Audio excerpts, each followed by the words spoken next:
Good afternoon, all of you. ആദ്യമേ തന്നെ എല്ലാവർക്കും ഹൃദയം നിറഞ്ഞ അഭിനന്ദനങ്ങൾ. കാരണം മാതൃഭൂമിയും ഫോട്ടോൺ സിവിൽ സർവീസ് അക്കാദമിയും ചേർന്ന് മലയാളത്തിൽ ഒരു ഉപന്യാസ മത്സരം നടത്തുകയുണ്ടായി. അതിൽ വിജയികളായിട്ടുള്ളവരാണ് ഇവിടെ ഇരിക്കുന്നതിൽ ഭൂരിഭാഗം കുഞ്ഞുങ്ങളും. അപ്പോൾ ഇതൊക്കെ ഒരു ചവിട്ടുപടിയായി മാത്രം കൺസിഡർ ചെയ്യുക. ഇനിയും ഒരുപാട് മൈൽ സ്റ്റോൺസ് നിങ്ങളെ കാത്തിരിപ്പുണ്ട്. അതിലേക്ക് നിങ്ങളെല്ലാവരും എത്തിച്ചേരണം. ഫോട്ടോൺ സിവിൽ സർവീസ് അക്കാഡമിയെ കുറിച്ച് പറയുകയാണെങ്കിൽ നമ്മൾ 2016 photon civil service academy start ചെയ്തത്. ഇപ്പോൾ ഏകദേശം 200 അടുപ്പിച്ച് സ്റ്റുഡൻസ് പഠിക്കുന്ന മത്സര പരീക്ഷകൾക്ക് തയ്യാറെടുക്കുന്ന ഒരു സ്ഥാപനമായി മാറിയിരിക്കുകയാണ് ഫോട്ടോൺ സിവിൽ സർവീസ് അക്കാഡമി. നമ്മളിത് സ്റ്റാർട്ട് ചെയ്തത് വാക്കനാട് എന്ന് പറഞ്ഞൊരു ഗ്രാമത്തിലായിരുന്നു. ഒരു റൂറൽ ഏരിയയാണ്. അവിടെയാണ് നമ്മളിത് സ്റ്റാർട്ട് ചെയ്തത്. അതിനുശേഷം കൊല്ലം ജില്ലയിൽ ആദ്യം നമ്മൾ സ്റ്റാർട്ട് ചെയ്യുന്നത് കടപ്പാക്കടയായിരുന്നു. അതിനുശേഷമാണ് ഇപ്പോഴത്തെ ആ പുതിയ ബിൽഡിങ്ങിലോട്ട്, ഇരുമ്പുപാലത്തിന് സമീപത്തുള്ള പുതിയ ബിൽഡിങ്ങിലോട്ട് മാറിയത്. പിന്നെ നമ്മുടെ മൂന്നാമത്തെ ബ്രാഞ്ച് നമ്മൾ സ്റ്റാർട്ട് ചെയ്തത് കൊട്ടാരക്കരയാണ്. കൊട്ടാരക്കര സെന്റ് മേരീസ് സ്കൂളിൻ്റെ തൊട്ടടുത്തായിട്ട് തന്നെയാണ് അവിടുത്തെ കൊട്ടാരക്കരയിലെ ഫോട്ടോൺ സിവിൽ സർവീസ് അക്കാഡമി. അത് കൂടാതെ ഇപ്പോൾ ഓൺലൈനായിട്ടും കോവിഡ് കാലഘട്ടം തുടങ്ങുന്നതിന് മുൻപായിട്ട് തന്നെ നമ്മൾ ഓൺലൈനും സ്റ്റാർട്ട് ചെയ്തു. നമ്മൾ കൂടുതലും ഫോക്കസ് ചെയ്യുന്ന ഒരു ഏരിയ എന്ന് പറയുന്നത് സിവിൽ സർവീസ് തന്നെയാണ്. അപ്പോൾ പലർക്കും തോന്നും, എത്ര വയസ്സ് മുതലാണ് നമ്മൾ ഈ സിവിൽ സർവീസിനൊക്കെ വേണ്ടി പ്രിപ്പയർ ചെയ്ത് തുടങ്ങേണ്ടതെന്ന് അല്ലേ? പലർക്കും സ്വാഭാവികമായിട്ട് തോന്നുന്നൊരു സംശയമാണ്, എത്രാമത്തെ ക്ലാസ്സിൽ പഠിക്കുമ്പോഴാണ് സിവിൽ സർവീസ് നമ്മൾ പ്രിപ്പയർ ചെയ്ത് തുടങ്ങേണ്ടത്? അപ്പോൾ അതിനുള്ളൊരു മറുപടിയായിട്ട് പലരുടെ മനസ്സിലൊരു ചോദ്യം ഉണ്ടല്ലോ അല്ലേ? അപ്പോൾ അതിനുള്ള മറുപടിയായിട്ട് ഞാൻ ചെറിയൊരു കഥ പറഞ്ഞു തരാം. എറണാകുളം ജില്ലയിൽ വളരെ ഒരു റൂറൽ ഏരിയയിൽ ഒരു അച്ഛൻ അമ്മ. അപ്പോൾ അച്ഛൻ്റെ ഒരു പ്രത്യേകത എന്ന് പറഞ്ഞാൽ അദ്ദേഹം ഒരു ദീർഘദർശിയായിരുന്നു. അദ്ദേഹം 6ാം ക്ലാസ് മുതൽ മകൾക്ക് സിവിൽ സർവീസിന്റെ ബാലപാഠങ്ങൾ പറഞ്ഞു കൊടുക്കുകയും അതിന്റെ പ്രിപ്പറേഷൻ മോഡിലേക്ക് ആ കുട്ടിയെ മാറ്റുകയും ചെയ്തു. ഒരു സാധാരണ പെൺകുട്ടിയാണ്, നാട്ടിൻപുറത്തുകാരിയാണ്. അപ്പോ ഇദ്ദേഹം ആദ്യം ചെയ്തതെന്ന് പറഞ്ഞാൽ നല്ല പുസ്തകങ്ങൾ തിരഞ്ഞെടുത്ത് വായിക്കാൻ കൊടുത്തു. അപ്പോ ഗ്രാജുവലി അദ്ദേഹത്തിന്റെ കയ്യിലുള്ള സ്റ്റോക്ക് കഴിഞ്ഞപ്പോ ഈ പെൺകുട്ടി എന്ത് ചെയ്തു? തൊട്ടടുത്തുള്ള ലൈബ്രറിയെ സമീപിച്ചു. അപ്പൊ ആ ലൈബ്രറിയിൽ ആ കുട്ടി ഒരു 8ാം ക്ലാസ് 9ാം ക്ലാസ് ആയപ്പോ അവിടെ അതിന്റെ നടത്തിപ്പുകാര് അല്ലെങ്കിൽ ഭാരവാഹികള് ഈ കുട്ടിയോട് ചോദിച്ചു, ഇനി ഏതൊക്കെ പുസ്തകങ്ങളാണ് മോക്ക് വായിക്കാൻ ആഗ്രഹമുള്ളത്? കാരണം ആ പുസ്തകങ്ങൾ കൂടെ എടുത്തു വെക്കുന്നതിന് വേണ്ടിയിട്ടാണ്. അപ്പൊ ആ രീതിയിൽ ആ ദീർഘദർശിയായ അച്ഛൻ 6ാം ക്ലാസ് മുതൽ ഈ മോളെ ഇങ്ങനെ സിവിൽ സർവീസിന്റെ പാതയിലൂടെ നടത്തിയപ്പോ 2017 ഒരു ചരിത്രമുണ്ടായി. കേരളത്തില് മലയാളം ഐച്ഛിക വിഷയമായി എടുത്തുകൊണ്ട് ഏറ്റവും കൂടുതൽ മാർക്ക് മേടിച്ച് ആ പെൺകുട്ടി കേരളത്തിന്റെ തന്നെ അഭിമാനമായി മാറി. ഇന്ന് കൊല്ലം ജില്ലയുടെ സബ് കളക്ടറായ ശ്രീമതി ശിഖ സുരേന്ദ്രൻ. അപ്പോ അത്രയും ആധികാരികമായി അല്ലെങ്കിൽ ആ ഒരു കുഞ്ഞു പ്രായത്തിൽ തന്നെ ഇപ്പോ സിവിൽ സർവീസ് എന്നത് മാറ്റി നിർത്തിയാൽ പോലും നോളജ് ഗെയിൻ, അറിവ് സമ്പാദനം. നമുക്കറിയാം 100 രൂപയുടെ കറൻസിയും പേപ്പറാണ്, ടിഷ്യൂ പേപ്പറാണ് അല്ലെ? പക്ഷെ ടിഷ്യൂ പേപ്പറിന്റെ സ്ഥാനം നമ്മൾ എവിടെയാ? തീർച്ചയായിട്ടും ഡസ്റ്റ്ബിനിലാണ്. അതേസമയം കറൻസിയുടെ സ്ഥാനം എവിടെയാ? എല്ലാവരും ബഹുമാനിച്ച് സ്നേഹത്തോടെ ആദരത്തോടെ പോക്കറ്റിൽ വയ്ക്കും. എന്താ 2 പേപ്പറിനെ നമ്മൾ 2 രീതിയിൽ ട്രീറ്റ് ചെയ്യുന്നത്? മറ്റൊന്നും കൊണ്ടല്ല. എന്താ റീസൺ? രണ്ടിന്റെയും വാല്യൂ, രണ്ടിന്റെയും മെറ്റീരിയൽ ഒന്ന് തന്നെയാണെങ്കിലും രണ്ടിന്റെയും 2 രീതിയിൽ ട്രീറ്റ് ചെയ്യാനുള്ള റീസൺ എന്താണ്? രണ്ടിന്റെയും വാല്യൂ. ഒന്നിന് വിലയുണ്ട്, മറ്റൊന്നിന് വിലയില്ല. അപ്പൊ നമ്മൾ ചിന്തിക്കുക, വില ഇല്ലാതായാൽ നമ്മുടെ സ്ഥാനം എവിടെ ആയിരിക്കും?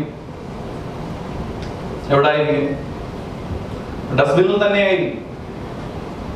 You are the creator of your own destiny. നിങ്ങൾ എവിടെ എത്തിച്ചേരണം, നിങ്ങൾ എന്താകണം എന്ന് തീരുമാനിക്കുന്നത് ആര് തന്നെയാണ്? പഠിപ്പിക്കുന്ന അധ്യാപകരോ വീട്ടുകാരോ നാട്ടുകാരോ ഒന്നുമല്ല. ആര് തന്നെയാണ് തീരുമാനിക്കേണ്ടത്? നിങ്ങളുടെ കയ്യിലാണ്. You are the creator of your own destiny. നിങ്ങൾ എവിടെ എത്തിച്ചേരണം നിങ്ങളുടെ കയ്യിൽ മാത്രമാണുള്ളത്. നിങ്ങൾ നല്ല നിലയിൽ എത്തിച്ചേരുന്നതിന്റെ ഉത്തരവാദി ആര് തന്നെയാണ്? നിങ്ങൾ തന്നെയാണ്.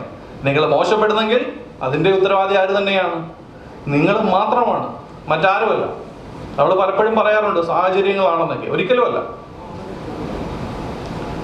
പണ്ട് ഒരു പയ്യൻ അവൻ സ്കൂളിൽ പഠിക്കുന്ന സമയത്ത് ടീച്ചർ പറഞ്ഞു, ഇപ്പം വെറും പൊട്ടനാ, ഇവനെ കൊണ്ട് പഠിക്കാനൊന്നും പറ്റത്തില്ല, ഇവനെ അങ്ങ് വീട്ടിൽ കൊണ്ടുപോകും.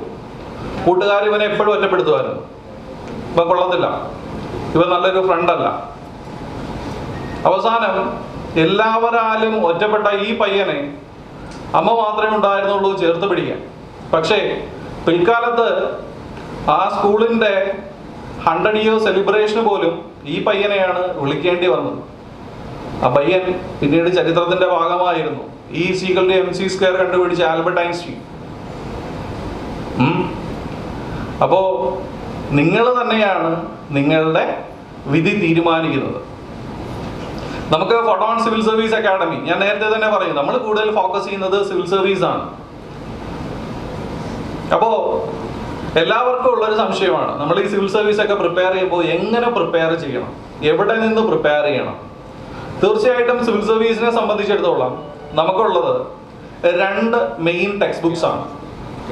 സിവിൽ സർവീസിനെ പ്രിപ്പയർ ചെയ്യാൻ നമുക്ക് ആവശ്യമായിട്ടുള്ളത് 2 ടെക്സ്റ്റ് ബുക്സ് ആണ്. അതിൽ ഒന്ന് എന്ന് പറയുന്നത് 6ാം ക്ലാസ് മുതൽ 12ാം ക്ലാസ് വരെയുള്ള NCERT പുസ്തകങ്ങളാണ്. മറ്റൊന്ന് പറയുന്നത് ന്യൂസ് പേപ്പേഴ്സ് ആണ്, നമ്മൾ വായിക്കുന്ന ദിനപത്രങ്ങൾ. മനസ്സിലായില്ലേ?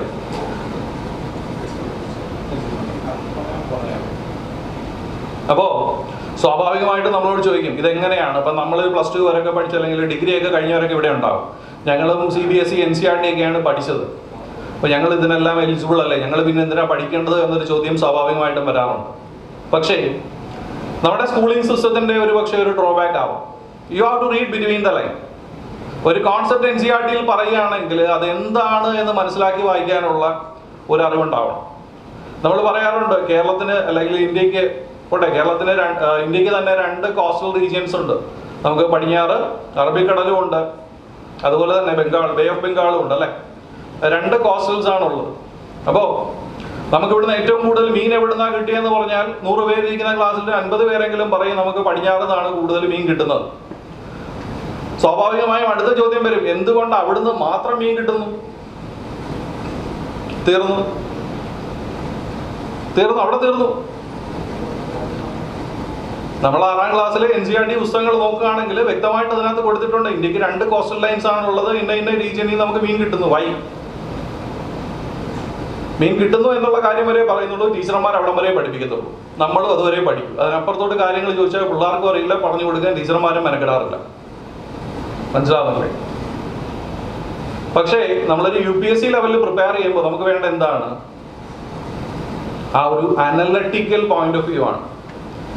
എപ്പോഴും കുട്ടികൾ നിങ്ങളുടെ ഉള്ളിലെ റിസർച്ചേഴ്സിനെ സപ്പോർട്ട് ചെയ്യണം. എല്ലാവരുടെയും ഉള്ളിൽ ഒരു റിസർച്ചർ ഇറങ്ങിക്കിടപ്പുണ്ട്. You have to ask questions. Why is it so? Why, what, when, how? You have to ask questions. മുതിർന്നവരോട് ചോദിക്കുക, ടീച്ചർമാരോട് ചോദിക്കുക, സ്വയം ചോദിക്കുക. അച്ഛനും അമ്മയായിട്ട് അല്ലെങ്കിൽ സ്കൂളിൽ നിന്നൊക്കെ ടൂറ് പോകുന്നു മൂന്നാറിലെത്തുമ്പോൾ കുട്ടി ചോദിക്കും, അച്ഛാ നമുക്ക് കൊല്ലത്ത് ഇത്രയും തണുപ്പില്ലല്ലോ, മൂന്നാറിൽ നല്ല തണുപ്പുണ്ട്, അതെന്താ കാര്യം? അച്ഛൻ തിരിഞ്ഞെന്ന് മോളെടുത്ത് പറയാം, എന്താ മേല ഇമാതിരി ചോദ്യം ചോദിക്കാൻ ഇന്ന് ഞാൻ ടൂറിന് കൊണ്ടുവരത്തില്ല. അപ്പോ അവര് പറയുന്നതിനും നമ്മൾ എന്ത് ചെയ്യണം? ചെവി കൊടുക്കണം. തീർച്ചയായിട്ടും പല പേരൻസും പറയാറുണ്ട്, നീ അവനെ കണ്ടു പഠിക്കണം, എടാ നീ അവളെ കണ്ടു പഠിക്കണമെന്ന് അല്ലെ, പല പേരൻസും പറയാറുണ്ട്. പക്ഷേ ആ ഒരു ആറ്റിറ്റ്യൂഡ് പേരൻസും മാറ്റണം. നമ്മൾ കുട്ടികളെ മാത്രം നന്നാക്കിയാൽ പോരാ, നമ്മൾ നന്നാവണം. അവരോട് നമ്മൾ എന്താ പറയേണ്ടത്? എടാ നീ എന്നെ കണ്ടുപഠി, അല്ലെങ്കിൽ നീ ഞങ്ങളെ കണ്ടുപഠിക്കും. അച്ഛനും അമ്മയും അത് പറയാനുള്ള കേപ്പബിലിറ്റി നിങ്ങളിലോട്ട് ഉണ്ടാക്കിയെടുക്കണം. അങ്ങനെ നമ്മൾ പറയുകയാണെങ്കിൽ ആ ഒരു സ്കൂൾ സിസ്റ്റം, നമ്മുടെ ബേസിക് സ്കൂൾ സിസ്റ്റം എന്ന് പറയുന്നത് വീട് തന്നെയാണ്. ആ ഒരു സ്കൂൾ സിസ്റ്റത്തിൽ വളർന്നു വരുന്ന ഒരു കുട്ടികളും എന്തായി മാറില്ല, മോശക്കാരാവില്ല. പക്ഷേ നീ ഞങ്ങളെ നോക്കി പഠിക്കുക എന്ന് പറയാനുള്ള ആർജവം ആർക്കുണ്ടാവണം? നമ്മൾ മാതാപിതാക്കൾക്കുണ്ടാവണം.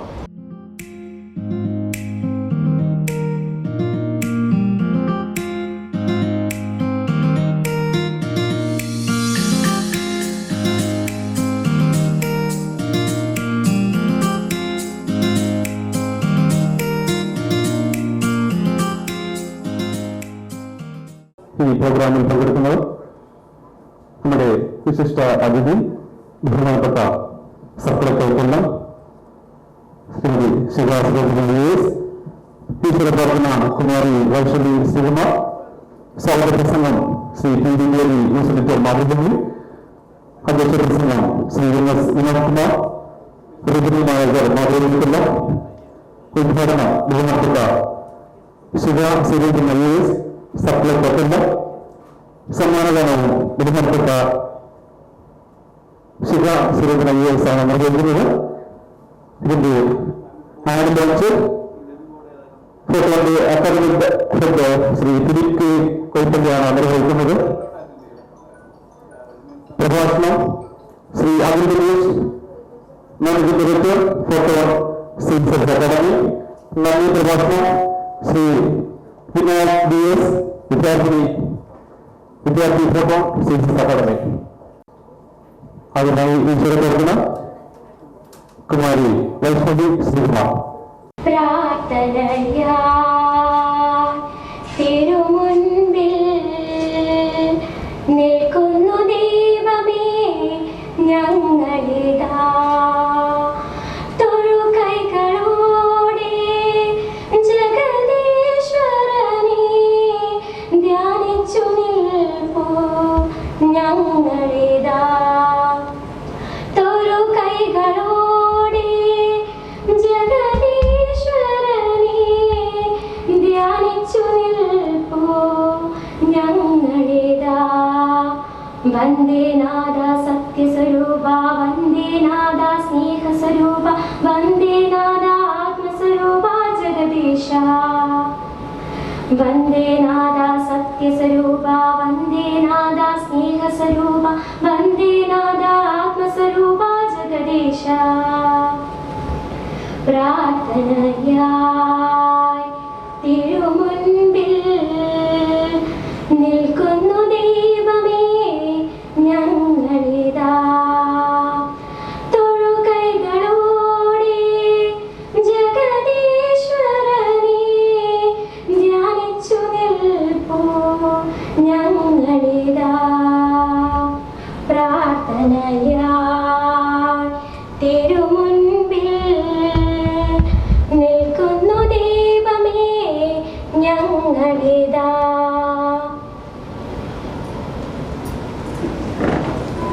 മികച്ച പദവികൾക്കൊപ്പം മികച്ച മൂല്യങ്ങളും മാതൃഭൂമിയും ഫോട്ടോൺ സിവിൽ സർവീസ് അക്കാദമിയും സംയുക്തമായി കഴിഞ്ഞ 2021 ജനുവരി 2-3 തീയതികളിൽ സംഘടിപ്പിച്ച ജില്ലാതല ഉപന്യാസ മത്സരത്തിന്റെ വിജയികൾക്കുള്ള സമ്മാനദാന ചടങ്ങാണ് ഇവിടെ നമ്മുടെ വിശിഷ്ട അതിഥി ശ്രീ സുരേന്ദ്രൻ IAS നിർവഹിക്കുന്നത്. ഈ പ്രോഗ്രാമിന്റെ ഔദ്യോഗിക സ്വാഗത പ്രസംഗം Shri PV Jyothi news editor മാതൃഭൂമിയായിരുന്നു. പ്രോഗ്രാമിന്റെ സ്വാഗതം പറയുന്നതിന് വേണ്ടി ഇപ്പോ ഫോട്ടോൺ സിവിൽ സർവീസ് അക്കാദമിയുടെ ഡയറക്ടറെ ക്ഷണിച്ചുകൊള്ളുന്നു. Once again, good afternoon to all. എന്നിൽ അർപ്പിച്ചിരിക്കുന്ന കർത്തവ്യം സ്വാഗത പ്രസംഗമാണ്. ആദ്യമായി ഈശ്വര പ്രാർത്ഥന നടത്തിയ Kumari Vaishnavi Sreekumar, photon civil service അക്കാദമിയുടെ തന്നെ വിദ്യാർത്ഥിനിയാണ്. ആദ്യം വൈഷ്ണവിയെ സ്വാഗതം ചെയ്യുന്നു. നമുക്ക് അധ്യക്ഷ പ്രസംഗത്തിന് ഔപചാരികമായി സ്വാഗത പ്രസംഗത്തിന് ഏൽപ്പിച്ചിരുന്നത് ശ്രീ PV ജ്യോതി സാറാണ്. അദ്ദേഹം മാതൃഭൂമിയുടെ ന്യൂസ് എഡിറ്ററാണ്. ഓൺ ദ വേ ആണ്, എങ്കിലും മാമിന്റെയും സമയക്കുറവ് മൂലം നമ്മൾ പരിപാടി സ്റ്റാർട്ട് ചെയ്യുകയാണ്. അപ്പൊ അദ്ദേഹത്തെയും ഈ പരിപാടിയിലേക്ക് സ്വാഗതം ചെയ്യുന്നു. അതുപോലെ തന്നെ മാതൃഭൂമിയുടെ regional manager Shri NS Vinod Kumar sir, അദ്ദേഹത്തെയും ഈ പ്രോഗ്രാമിലേക്ക് സ്വാഗതം ചെയ്യുന്നു. നമ്മുടെ ഈ ചടങ്ങിന്റെ മാറ്റുകൂട്ടുന്ന നമ്മുടെ എല്ലാം ഒരു വിശിഷ്ട അതിഥി എന്നതിലപ്പുറം സിവിൽ സർവീസ് സ്വപ്നം കാണുന്ന കുട്ടികൾക്ക് എന്നും പ്രചോദനമായ ഒരു പേരാണ് ശ്രീമതി ശിഖ സുരേന്ദ്രൻ IAS എന്ന് പറയുന്നത്. ഞാൻ അല്പം മുമ്പ് സൂചിപ്പിച്ചതുപോലെ 2017 തന്റെ രണ്ടാമത്തെ അറ്റംപ്റ്റിൽ 24ാമത്തെ വയസ്സിൽ മലയാളികൾക്കെല്ലാം അഭിമാനമായി പത്രത്തിന്റെ തലക്കെട്ടുകളിൽ ഇടം നേടിയ പേരാണ് ശ്രീമതി ശിഖ സുരേന്ദ്രൻ IAS. ആദ്യത്തെ അറ്റംപ്റ്റില് പ്രിലിംസ് പോലും ക്ലിയർ ചെയ്യാതെ ഒരു ഫിനിക്സ് പക്ഷിയെ പോലെ രണ്ടാമത്തെ അറ്റംപ്റ്റിൽ 16ാമത്തെ റാങ്ക് എത്തുക എന്ന് പറയുന്നത് തീർത്തും അങ്ങേയറ്റം ഹാർഡ് വർക്കിന്റെ പര്യായം തന്നെയാണ്. സ്നേഹാദരങ്ങളോടെ ആ മഹത് വ്യക്തിത്വത്തെ നമ്മുടെ ഈ പരിപാടിയിലേക്ക് സ്വാഗതം ചെയ്യുന്നു. വെൽക്കം.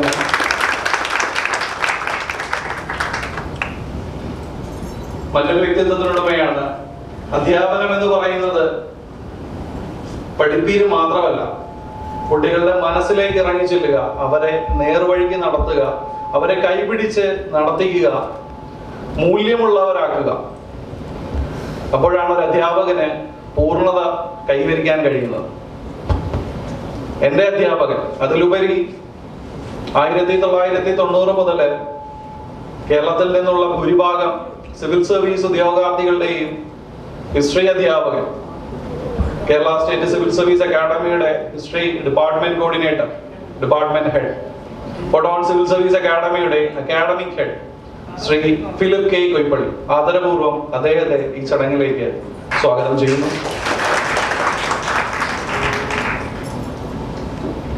മാതൃഭൂമിയുടെ എല്ലാ സ്റ്റാഫുകളെയും അതോടൊപ്പം ഫോട്ടോൺ സിവിൽ സർവീസ് അക്കാഡമിയുടെയും എല്ലാ സ്റ്റാഫുകളെയും കൂടാതെ നമ്മുടെ ക്ഷണം സ്വീകരിച്ചെത്തിയ എല്ലാ രക്ഷകർത്താക്കളെയും വിദ്യാർത്ഥികളെയും ഔപചാരികമായി ഞാൻ ഈ വേദിയിലേക്ക് സ്വാഗതം ചെയ്യുന്നു. അതോടൊപ്പം മറ്റൊരു വ്യക്തിത്വം, നമ്മുടെ ഫോട്ടോൺ സിവിൽ സർവീസ് അക്കാഡമിയുടെ ഒരു അഭിമാന നിമിഷം കൂടിയാണിത്. കാരണം ഞങ്ങൾ ഒരു അഡ്വർടൈസ്മെന്റ്, ഒരു ആഡ് ഇന്ന് ലോഞ്ച് ചെയ്യുകയാണ്.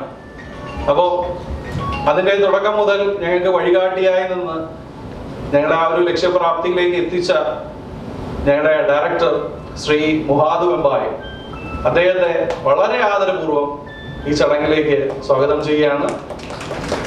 Thank you all. Thank you so much. Shri PV ജോഡി, ന്യൂസ് എഡിറ്റർ മാതൃഭൂമി, അതുപോലെ Shri NS Vinodkumar, regional manager Mathrubhumi. അധ്യക്ഷ പ്രസംഗ സ്ഥാനത്തേക്ക് അദ്ദേഹത്തെ ശ്രീ NS വിനോദ്കുമാർ സാറിനെ ക്ഷണിച്ചോളും. വേദിയിലുള്ള ബഹുമാന്യ വ്യക്തിത്വങ്ങളെ, മാതൃഭൂമി ഫോട്ടോൺ ഉപന്യാസ മത്സരത്തിലെ വിജയികളായി എത്തിയിട്ടുള്ള കൊച്ചുകൂട്ടുകാരെ, രക്ഷകർത്താക്കളെ, ഞങ്ങൾ വേറെ ചില കാര്യങ്ങളായിട്ട് കുറച്ച് ലേറ്റായി പോയതാണ് ഇവിടെ എത്താൻ താമസിച്ചത്. മാതൃഭൂമി കഴിഞ്ഞ ഒരു വർഷമായി ഫോട്ടോൺ സിവിൽ സർവീസ് അക്കാഡമിയായി ചേർന്ന് വിവിധ പരിപാടികൾ കൊച്ചുകുട്ടികൾക്ക് വേണ്ടി സംഘടിപ്പിക്കുന്നുണ്ടായിരുന്നു. നമുക്കറിയാം, ഇന്നത്തെ ഒരു കാലഘട്ടത്തിൽ സ്കൂൾ വിദ്യാഭ്യാസത്തിനോടൊപ്പം വളരെ യങ് ഏജിൽ തന്നെ, ഹൈസ്കൂൾ തലത്തിൽ തന്നെ കുട്ടികളുടെ ഒരു ഭാവി മുന്നിൽ കണ്ടുകൊണ്ട് വിവിധങ്ങളായ പാഠ്യപദ്ധതികൾ, അല്ലെങ്കിൽ ഏത് രീതിയിലൊരു തൊഴിൽ കിട്ടാൻ, ഒരു നല്ല തൊഴിൽ ലഭിക്കാൻ ഏത് രീതിയിൽ പ്രിപ്പയർ ചെയ്യണം എന്ന ഒരു ലക്ഷ്യം വെച്ചുകൊണ്ടുള്ള ഒരു പ്രവർത്തനം സാധാരണ രീതിയിൽ കൊച്ചുകുട്ടികളുടെ ഇടയിൽ, ഇത് മറ്റു സ്ഥലങ്ങളിൽ നേരത്തെ ഉള്ളതാണ്, നമ്മുടെ നാട്ടിലൊക്കെ ഈ അടുത്ത കാലത്താണ് അങ്ങനെ ഒരു പുതിയൊരു ട്രെൻഡ് കണ്ടു തുടങ്ങിയത്. അങ്ങനെയാണ് മാതൃഭൂമിയും കൊല്ലത്ത് നിന്ന് നമുക്ക് അവർക്ക് അറിയപ്പെടുന്ന സിവിൽ സർവീസിലെ ഏറ്റവും മികച്ച പരിശീലനം നൽകുന്ന ഫോട്ടോൺ സിവിൽ സർവീസ് അക്കാഡമിയും സംയുക്തമായിട്ട് കൊച്ചുകുട്ടികളെ ആ ഒരു യങ് ഏജിൽ തന്നെ ഏറ്റവും മികച്ച തൊഴിൽ നേടുന്നതിന് അവരെ പ്രാപ്തരാക്കുന്നതിന് വേണ്ടിയിട്ടുള്ള ഒരു പ്രവർത്തനം ആരംഭിച്ചത്. വിവിധങ്ങളായ പരിപാടികളാണ് മാതൃഭൂമിയും ഫോട്ടോണും ചേർന്ന് നടത്തിയത്. ഓൺലൈൻ ക്വിസ് കോമ്പറ്റീഷൻസ് നടത്തുകയുണ്ടായി, ഉപന്യാസങ്ങൾ നടത്തുകയുണ്ടായി, ഇതൊക്കെ നമുക്ക് കാണാൻ സാധിച്ചത് വളരെ അത്ഭുതപ്പെടുത്തുന്ന ചില കാര്യങ്ങളാണ്. യഥാർത്ഥത്തിൽ നമ്മുടെ കൊച്ചുകുട്ടികളുടെ ഇടയിൽ വളരെയധികം കഴിവുകളുള്ള, നമ്മൾ പ്രതീക്ഷിക്കുന്നതിന് അപ്പുറത്ത് നല്ല നിലയിലെത്താൻ സാധ്യതയുള്ള, ഞാൻ ഉദ്ദേശിക്കുന്നത് തൊഴിൽപരമായി നല്ല നിലയിലെത്താൻ സാധിക്കുന്ന ധാരാളം കുട്ടികളുണ്ട് എന്നൊരു തിരിച്ചറിവാണ് ഇത്തരം പരിപാടികൾ തുടർന്നും കൊണ്ടുപോകാൻ ഞങ്ങളെ പ്രേരിപ്പിച്ചത്. ഞാനിപ്പോൾ ഓർക്കുന്ന ഒരു ഓൺലൈൻ ക്വിസ് കോമ്പറ്റീഷൻ മാതൃഭൂമിയും ഫോട്ടോണുമായി ചേർന്ന് നടത്തുമ്പോൾ ഏതാണ്ട് 600ഓളം കുട്ടികൾ ആ പ്രോഗ്രാമിൽ പങ്കെടുക്കുന്നുണ്ടായിരുന്നു. അതിലൊരു 99% കുട്ടികളും എന്നെ ആൻസർ ചെയ്യും, ക്വസ്റ്റ്യൻസിൻ്റെ എല്ലാം ആൻസർ കറക്റ്റായിട്ട് ചെയ്യുന്നുണ്ട്. പക്ഷെ അതിലൊരു വിജയികളെ നമ്മൾ തീരുമാനിച്ചത് എത്ര ഫാസ്റ്റായിട്ട് ഉത്തരം ആൻസർ ചെയ്യുന്നു എന്നുള്ളതിൻ്റെ അടിസ്ഥാനത്തിലായിരുന്നു. ഇപ്പോൾ കോമ്പറ്റേറ്റീവ് എക്സാംസിലെല്ലാം നമുക്കറിയാൻ പറ്റും, എല്ലാ കുട്ടികളും എല്ലാം ചോദ്യങ്ങൾക്ക് ഉത്തരം പറഞ്ഞെന്നിരിക്കും. പക്ഷേ എക്സാം തീരാൻ ഒരു സമയമുണ്ടാകും. ആ സമയത്തിനുള്ളിൽ നമുക്ക് എത്രത്തോളം ഉത്തരങ്ങൾ കറക്റ്റായിട്ട് ചെയ്യാൻ സാധിക്കുന്നു എന്നുള്ളതാണ് അതിൻ്റെ പരിശീലനത്തിൻ്റെ ഒരു പ്രാധാന്യം കാണിക്കുന്നത്. ആ രീതിയിൽ ഏറ്റവും ഫാസ്റ്റായിട്ട് കറക്റ്റ് ആൻസർ പറയുന്ന കുട്ടികൾക്കാണ് സമ്മാനങ്ങൾ നൽകുക. അപ്പോൾ അതൊക്കെ ശരിക്കും നമ്മളെ അത്ഭുതപ്പെടുത്തിയ നമ്മുടെ കൊച്ചുകുട്ടികൾ, അത് എനിക്ക് തോന്നുന്നു 8ാം ക്ലാസ് മുതൽ +2 വരെയുള്ള കുട്ടികൾക്ക് ഒരു വിഭാഗവും കോളേജിൻ്റെ വേറൊരു വിഭാഗമായിട്ടാണ് മത്സരങ്ങൾ നടത്തിയത്. 8ാം ക്ലാസ്സിലൊക്കെ പഠിക്കുന്ന കുട്ടികൾ പോലും എത്ര ഫാസ്റ്റായിട്ടുണ്ട്. വളരെ നമുക്കൊന്നും ഇനി വല്ല ഏതെങ്കിലും ബുക്കൊക്കെ എടുത്ത് റെഫർ ചെയ്താൽ പോലും ആൻസർ ചെയ്യാൻ പറ്റാത്ത രീതിയിലുള്ള ചോദ്യങ്ങൾക്ക് പോലും നിമിഷങ്ങൾക്കുള്ളിൽ ഉത്തരം പറഞ്ഞുകൊണ്ട് അവരുടെ ഒരു പ്രകടനം കാണുമ്പോൾ ഞങ്ങൾക്ക് തോന്നിയൊരു കാര്യം തീർച്ചയായിട്ടും ഇത്തരം കുട്ടികളെ ഏത് നിലയിലും പ്രോത്സാഹിപ്പിക്കണം എന്നുള്ളതായിരുന്നു. അങ്ങനെയാണ് മാതൃഭൂമി ഫോട്ടോകളുമായിട്ട് ചേർന്ന് വിവിധങ്ങളായ പരിപാടികൾ സംഘടിപ്പിക്കാൻ വീണ്ടും മുന്നോട്ട് വന്നത്. നമുക്കറിയാം, സിവിൽ സർവീസ് എന്ന് പറയുന്നത് പലരുടെയും ഒരു സ്വപ്നമാണ്. അപ്പോൾ നമ്മുടെ പ്രത്യേകിച്ച് മലയാളിയുടെ ഒരു രീതി എന്ന് പറയുന്നത് സ്വപ്നം എപ്പോഴും സ്വപ്നമായിട്ടാണ് നിർത്തുക. അത് സ്വപ്നമാണ്, എനിക്ക് നേടാൻ സാധിക്കാത്തൊരു കാര്യമാണ് എന്നൊരു ധാരണയിൽ അതിനെ എപ്പോഴും ജീവിതകാലം മൊത്തം സ്വപ്നമായിട്ട് മാത്രം നിലനിർത്താൻ കുറേയെങ്കിലും മനസ്സുകൊണ്ട് ആഗ്രഹിക്കുന്ന ഒരു വിഭാഗമാണ് മലയാളികൾ. ഞങ്ങളുടെ അതുൽ സാറുമായിട്ടൊക്കെ സംസാരിച്ചു, ചില കുട്ടികൾക്ക് പക്ഷേ വ്യത്യസ്തമായി പഠിച്ച് സിവിൽ സർവീസോ ആ നിലയിലുള്ള മേഖലകളിലേക്ക് എത്തണം താല്പര്യമുണ്ട്. പക്ഷേ പേരൻസ് ഒരിക്കലും സമ്മതിക്കത്തില്ല. രക്ഷകർത്താക്കളുടെ താല്പര്യം എപ്പോഴും ഈ കുട്ടികളെ ഏറ്റവും എളുപ്പത്തിൽ നേടാൻ സാധിക്കുന്നു, അല്ലെ കേട്ട് പരിചിതമായ ചില മേഖലകളിലേക്ക് മാത്രം എത്തിക്കുക എന്നൊരു രീതി ചില രക്ഷകർത്താക്കൾക്കുണ്ട്. ഇതൊക്കെ മാറി ചിന്തിക്കേണ്ട ഒരു കാലഘട്ടത്തിലാണ് നാം ഇന്ന്. സിവിൽ സർവീസിൻ്റെ ഏതായാലും IAS അല്ല IPS ആയാലും ഏത് മേഖലയിലും, ഇപ്പോൾ ക്ലാസ് റൂം ഓഫീസേഴ്സ് പോലുള്ള മേഖലകളിൽ പോലും ധാരാളം കാര്യങ്ങൾ നമുക്ക് ചെയ്യാൻ സാധിക്കുന്നതായിട്ടുണ്ട്. അപ്പം അത്തരം മേഖലകൾ കണ്ടെത്തി അതിലേക്ക് കുട്ടികളെ ആകർഷിക്കുക, അതിലേക്ക് കുട്ടികളെ പ്രിപ്പയർ ചെയ്യുക എന്നുള്ളതാണ് മാതൃഭൂമിയും ഫോട്ടോണും സംയുക്തമായി ചെയ്തുകൊണ്ടിരിക്കുന്നത്, കഴിഞ്ഞ കുറച്ച് നാളുകളായി ചെയ്തുകൊണ്ടിരിക്കുന്നത്. ഇത്തരം പരിപാടികൾ തീർച്ചയായിട്ടും ഞങ്ങൾക്ക് നല്ല പ്രതികരണമാണ് പലയിടത്തുനിന്നും കിട്ടുന്നത്. അങ്ങനെ നമ്മൾ ഗ്രൂം ചെയ്ത് കൊണ്ടുവരുന്ന കുട്ടികൾ തീർച്ചയായിട്ടും അവരുടെ ഈ സ്കൂൾ എഡ്യൂക്കേഷനൊക്കെ കഴിഞ്ഞ് കോളേജ് എഡ്യൂക്കേഷനൊക്കെ കഴിയുമ്പോഴത്തേക്കും അവർ, ഞാൻ നേരത്തെ പറഞ്ഞതുപോലെ, സ്വപ്നങ്ങൾ സാക്ഷാത്കരിക്കാൻ പ്രാപ്തരാകുന്ന ഒരു വിഭാഗമായി മാറും എന്നുള്ളതാണ് മാതൃഭൂമി ഇത്തരം ഒരു പരിപാടിയിൽ ഇതിലൂടെയൊക്കെ ഉദ്ദേശിക്കുന്നത്. ഇന്നിവിടെ ബഹുമാന്യരായ പല വ്യക്തികൾ പങ്കെടുക്കുന്നുണ്ട്. ഞങ്ങൾ തന്നെ ലേറ്റായതുകൊണ്ട് ഞാൻ കൂടുതലായിട്ട് ദീർഘിപ്പിക്കാൻ ആഗ്രഹിക്കുന്നില്ല. അതൊക്കെ അങ്ങനെയുള്ളവരൊക്കെ ചിലപ്പോൾ നമ്മുടെ റോൾ മോഡൽസ് ആയിരിക്കാം. നമ്മുടെ എന്ന് പറയാൻ ഞാൻ ഉദ്ദേശിക്കുന്ന കൊച്ചുകുട്ടികളുടെയൊക്കെ റോൾ മോഡൽസ് ആയിരിക്കാം. ആ നിലയിലേക്ക് എത്തണമെന്ന് ആഗ്രഹിക്കുന്നവരുണ്ടാവാം. IAS IPS ഒക്കെ കിട്ടി നല്ല നിലയിൽ എത്തണമെന്ന് ആഗ്രഹിക്കുന്ന ഒത്തിരി കുട്ടികളുണ്ടാവും. അവരെയൊക്കെ അതിലേക്ക് പ്രാപ്തരാക്കാൻ ഇത്തരം പരിപാടികൾ സാധിക്കട്ടെ എന്ന് മാത്രമാണ് എനിക്ക് ഈ അവസരത്തിൽ പറയാനുള്ളത്. ഇന്നിവിടെ എത്തിയിട്ടുള്ള എല്ലാ കുട്ടികളെയും, ഞാൻ ഒന്നുകൂടി പറയുന്ന വേദിയിലുള്ള ബഹുമാന്യരായ എല്ലാ വ്യക്തികളെയും, വിജയികളായിട്ടുള്ള എല്ലാവരെയും, അവരെ അതിന് പ്രാപ്തരാക്കിയ ഫോട്ടോണിൻ്റെ ബന്ധപ്പെട്ട ആൾക്കാരെയും രക്ഷകർത്താക്കളെ എല്ലാവരെയും മാതൃഭൂമിയുടെ പേരിൽ ഒരിക്കൽ കൂടി അഭിനന്ദിച്ചുകൊണ്ട് ഞാൻ എൻ്റെ വലിയ പ്രസംഗം നിർത്തുകയാണ്. Thank you. ഈ പരിപാടിയുടെ ഉദ്ഘാടനം നിർവഹിക്കുന്നത് ബഹുമാനപ്പെട്ട കൊല്ലം സബ് കളക്ടർ ശിഖ സുരേന്ദ്രനാണ്. അവരെ ആദരവോടുകൂടി ക്ഷണിക്കുന്നു.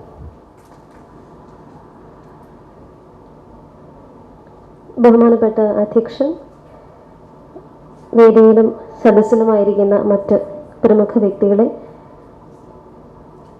അഭിനന്ദരായ ടീച്ചേഴ്സ്, മാതാപിതാക്കൾ, സ്നേഹം നിറഞ്ഞ കുട്ടികളെ, നമസ്കാരം.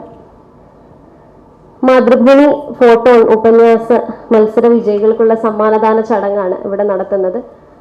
ജസ്റ്റ് ഇതിന്റെ ഇൻട്രൊഡക്ഷൻ പറയുന്ന വേളയിൽ ഇതിന്റെ സംഘാടകർ എന്നോട് പറഞ്ഞു, കോവിഡിന്റെ കാലഘട്ടത്തിൽ കൂടുതൽ കുട്ടികളും ഓൺലൈൻ ക്ലാസ്സുകളും ഒക്കെ ആയിട്ട് വീട്ടിലിരുന്ന ആ ഒരു സമയം എത്രയും കാര്യക്ഷമമായി ഒരു പ്രൊഡക്റ്റീവായിട്ട് യൂസ് ചെയ്യാം എന്നുള്ളൊരു ഐഡിയയിൽ നിന്നാണ് ഇവർ ക്വിസ് കോമ്പറ്റീഷൻ അതുപോലെ തന്നെ ഉപന്യാസ മത്സരങ്ങളൊക്കെ സംഘടിപ്പിച്ചത് എന്ന് പറയുന്നു. വളരെ അഭിനന്ദനാർഹമായ ഒരു ആശയം തന്നെയായിരുന്നു അത്. അപ്പോൾ അതിന് പങ്കാളികളായിട്ട് ഇന്നിവിടെ വിജയിച്ച് എത്തിയിരിക്കുന്ന കുട്ടികൾക്കും അതുപോലെ തന്നെ അതിൽ പാർട്ടിസിപ്പേറ്റ് ചെയ്തിരിക്കുന്ന എല്ലാ കുട്ടികൾക്കും ആദ്യമായിട്ട് ഞാൻ അഭിനന്ദനങ്ങൾ അറിയിക്കുകയാണ്. ഞാനും ഇതുപോലെ എൻ്റെ സിവിൽ സർവീസ് പ്രിപ്പറേഷൻ്റെ സമയത്ത് ഏതെങ്കിലുമൊക്കെ സർവീസിൽ കയറി ആരുടെയെങ്കിലുമൊക്കെ പ്രസംഗങ്ങൾ ഏതെങ്കിലും വേദികളിൽ നടക്കുന്നുണ്ടെങ്കിൽ വളരെ ഉത്സാഹത്തോടു കൂടി ഇതുപോലെ കേട്ടിരുന്ന ഒരു വിദ്യാർത്ഥിനിയായിരുന്നു. കാരണം എനിക്ക് തോന്നുന്നു കേരളത്തിലുള്ള കുട്ടികൾക്ക് പൊതുവെ ഒരു സിവിൽ സർവീസ് പഠനത്തിനെ കുറിച്ചുള്ള ശരിയായ ഓറിയന്റേഷൻ കൊടുക്കുവാനായിട്ട് ഒരു സിസ്റ്റം ഒരുപക്ഷെ ഞാൻ പഠിച്ച സമയത്ത് ഇന്റർനെറ്റിന്റെ കണക്ഷൻ അല്ലെങ്കിൽ അതിൽ ആ മാധ്യമങ്ങളിലൂടെ വന്നുകൊണ്ടിരുന്ന വിവരങ്ങൾക്ക് കുറച്ച് ലിമിറ്റേഷൻസ് ഉണ്ടായിരുന്നു. ഞാൻ 2015 മുതലാണ് ഇതിന് പ്രിപ്പയർ ചെയ്ത് തുടങ്ങിയത്. അപ്പോൾ ആ സമയത്ത് എനിക്കിതിനെക്കുറിച്ച് തീരെ ഓറിയന്റേഷൻ ഉണ്ടായിരുന്നില്ല. അപ്പോൾ എൻ്റെ കോളേജിൽ ഞാൻ പഠിച്ചത് Mar Athanasius College of Engineering കോതമംഗലത്താണ്. അപ്പോൾ അവിടെ ഒരു ദിവസം ഇതുപോലെ ഒരു ടോപ്പർ വന്ന് സംസാരിച്ചു. അപ്പോൾ ആ സാറിനോട് ഇതുപോലെ കുറച്ച് സെലക്റ്റഡ് ആയിട്ടുള്ള കുട്ടികൾ ഉണ്ടാവും, അവരുടെ ഡൗട്ട്സ് ഒക്കെ ചോദിക്കും. അപ്പോൾ അന്ന് എൻ്റെ ഡൗട്ടാണ് ചോദിക്കേണ്ടത് എന്ന് പോലും അറിയാതെ ഞാൻ ആ വേദിയിൽ ഇതുപോലെ ഒരാളായിട്ട് ഇരുന്നിട്ടുണ്ട്. അതുപോലെ തന്നെ നമ്മുടെ അടുത്തുള്ള ഏതെങ്കിലും ഇൻസ്റ്റിറ്റ്യൂട്ട്സിലൊക്കെ കൗൺസിലിംഗ് ക്ലാസ്സുകൾ നടക്കുമ്പോൾ അതിന് ചെവിയോർക്കാനായിട്ട് വന്നിരുന്നിട്ടുണ്ട്.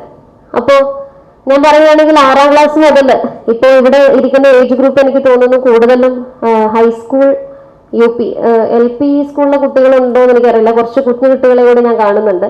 അപ്പോൾ ഏകദേശം ആ ഒരു 6th സ്റ്റാൻഡേർഡ് മുതലാണ് എനിക്കിങ്ങനെ കളക്ടർ ആകണം എന്നൊരാഗ്രഹം വന്നത്. അത് എൻ്റെ ഒരു അച്ഛൻ്റെ സ്വപ്നമായിരുന്നു അത്.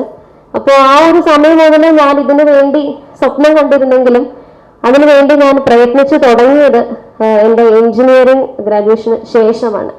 അപ്പോൾ ആ സമയത്ത് സ്റ്റാർട്ട് ചെയ്തപ്പോൾ ഒബ്വിയസ് ആയിട്ടും ആ ഒരു സമയം വരെ ഇതിനെക്കുറിച്ച് യാതൊരു ഐഡിയ ഇല്ലാതെ ഇതിനെ കൊണ്ട് വേണ്ടി ഒരു പ്രിപ്പറേഷൻ നടത്താതെ സ്റ്റാർട്ട് ചെയ്തപ്പോൾ എനിക്ക് വളരെ ബുദ്ധിമുട്ടായിരുന്നു.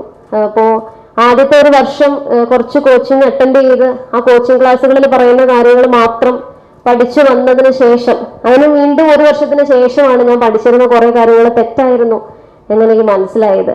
അപ്പൊ ആ ഒരു തിരിച്ചറിവായിരുന്നു എനിക്ക് തോന്നുന്നു എൻ്റെ വിജയത്തിലേക്കുള്ള ആ ഒരു ആദ്യ ചുവടുവയ്പായിട്ട് വന്നത്. അപ്പോൾ നമ്മുടെ കുട്ടികൾക്ക്, ഇവിടെ ഇരിക്കുന്ന എല്ലാ കുട്ടികൾക്കും ആദ്യം വേണ്ടത് ശരിയായിട്ടുള്ള ഓറിയന്റേഷൻ ആണ്. ഈ എക്സാം ഇപ്പോൾ നിങ്ങളിരിക്കുന്ന ഈ ഒരു സ്ഥാനത്ത് നിന്ന് ഞാൻ ഈ പ്രസംഗിക്കുന്ന സ്ഥാനത്തേക്കുള്ള ദൂരം എത്രയാണെന്ന് വെച്ചാൽ വെറും 3 എക്സാമുകളാണ്. ആദ്യത്തെ പ്രിലിമിനറി, അതിനുശേഷമുള്ള മെയിൻസ്, അതിനുശേഷം ഇന്റർവ്യൂ. പറയുമ്പോൾ നമുക്ക് എല്ലാവർക്കും ഭയങ്കര സിമ്പിളാണ്. ഒരു 3 എക്സാം എഴുതി കഴിഞ്ഞാൽ നിങ്ങൾക്ക് കിട്ടാൻ പോകുന്നത് ഒരു ഓൾ ഇന്ത്യ സർവീസ് ആണ്. പക്ഷെ ആ എക്സാമിന് വേണ്ടിയിട്ട് അല്ലെങ്കിൽ ആ എക്സാം ജയിക്കാനായിട്ട് നമ്മൾ എടുക്കുന്ന ഒരു ഹാർഡ് വർക്ക് എന്ന് പറയുന്നത്, അത് എനിക്ക് തോന്നുന്നു ഞാൻ വേറെ ഒരു എക്സാമിന് വേണ്ടി ഇത്ര കാര്യമായിട്ട് പഠിച്ചിട്ടില്ല.